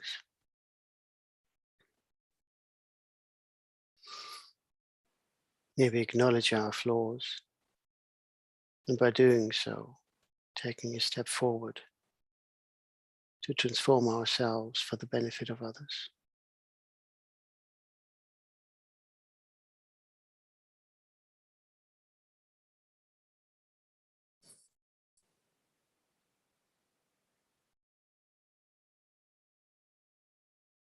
May we call upon all Mother Sentient Beings to join us in taking refuge. All sentient beings, my mothers, who are infinite like space, go for refuge to the precious Guru Buddha. We go for refuge to the Buddha, the Dharma, and the Sangha. We go for refuge to the assembly of Gurus, Yidams, and Dakinis. We go for refuge in the empty clarity of our minds, the Dharmakaya.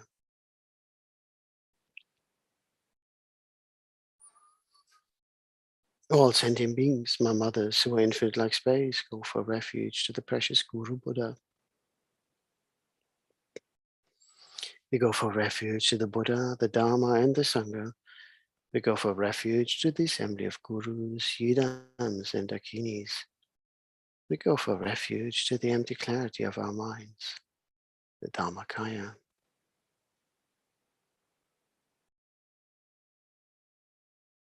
All sentient beings, my mothers, who are infinite like space, go for refuge to the precious Guru Buddha. We go for refuge to the Buddha, the Dharma, and the Sangha. We go for refuge to the assembly of Gurus, Yidams, and Dakinis. We go for refuge to the empty clarity of our minds, the Dharmakaya.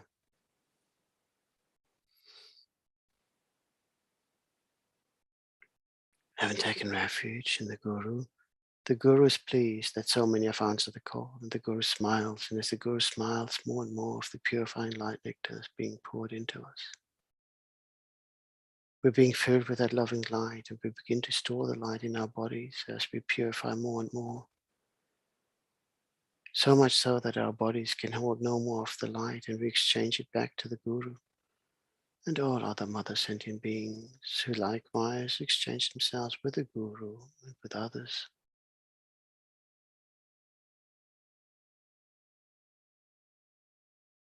We all become one with the Guru. We become one with one another. We become one source of love and compassion, shining brightly like a beacon for those who are lost still in the darkness of samsara. And like a searchlight, we seek those who are aimlessly wandering in the darkness of samsaric existence, so that we may return into samsara to lead them to liberation.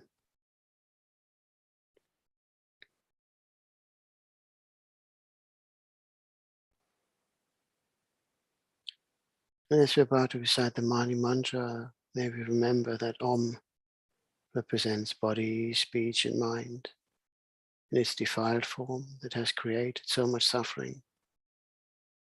But Om also is the holy aspect of body, speech, and mind of the Gurus. May we transform our body, speech, and mind to the holy aspect. In order to do that, we need to acquire wisdom and compassion, Mani and Padma, and combine those in Om. Once we have fully mastered body, speech, and mind in the holy aspect, we will continue to effortlessly be of benefit to all mother sentient beings. But it will take some time. We will take on that challenge. We will do what we can to transform. And instead of giving up when we have made mistakes, we will get up, acknowledge the flaw, and we'll try to do better next time. As Aristotle said, we are what we repeatedly do. Excellence, then, is not an act, but a habit. May we habituate wholesome actions for the benefit of all mother sentient beings. May we develop pure bodhicitta.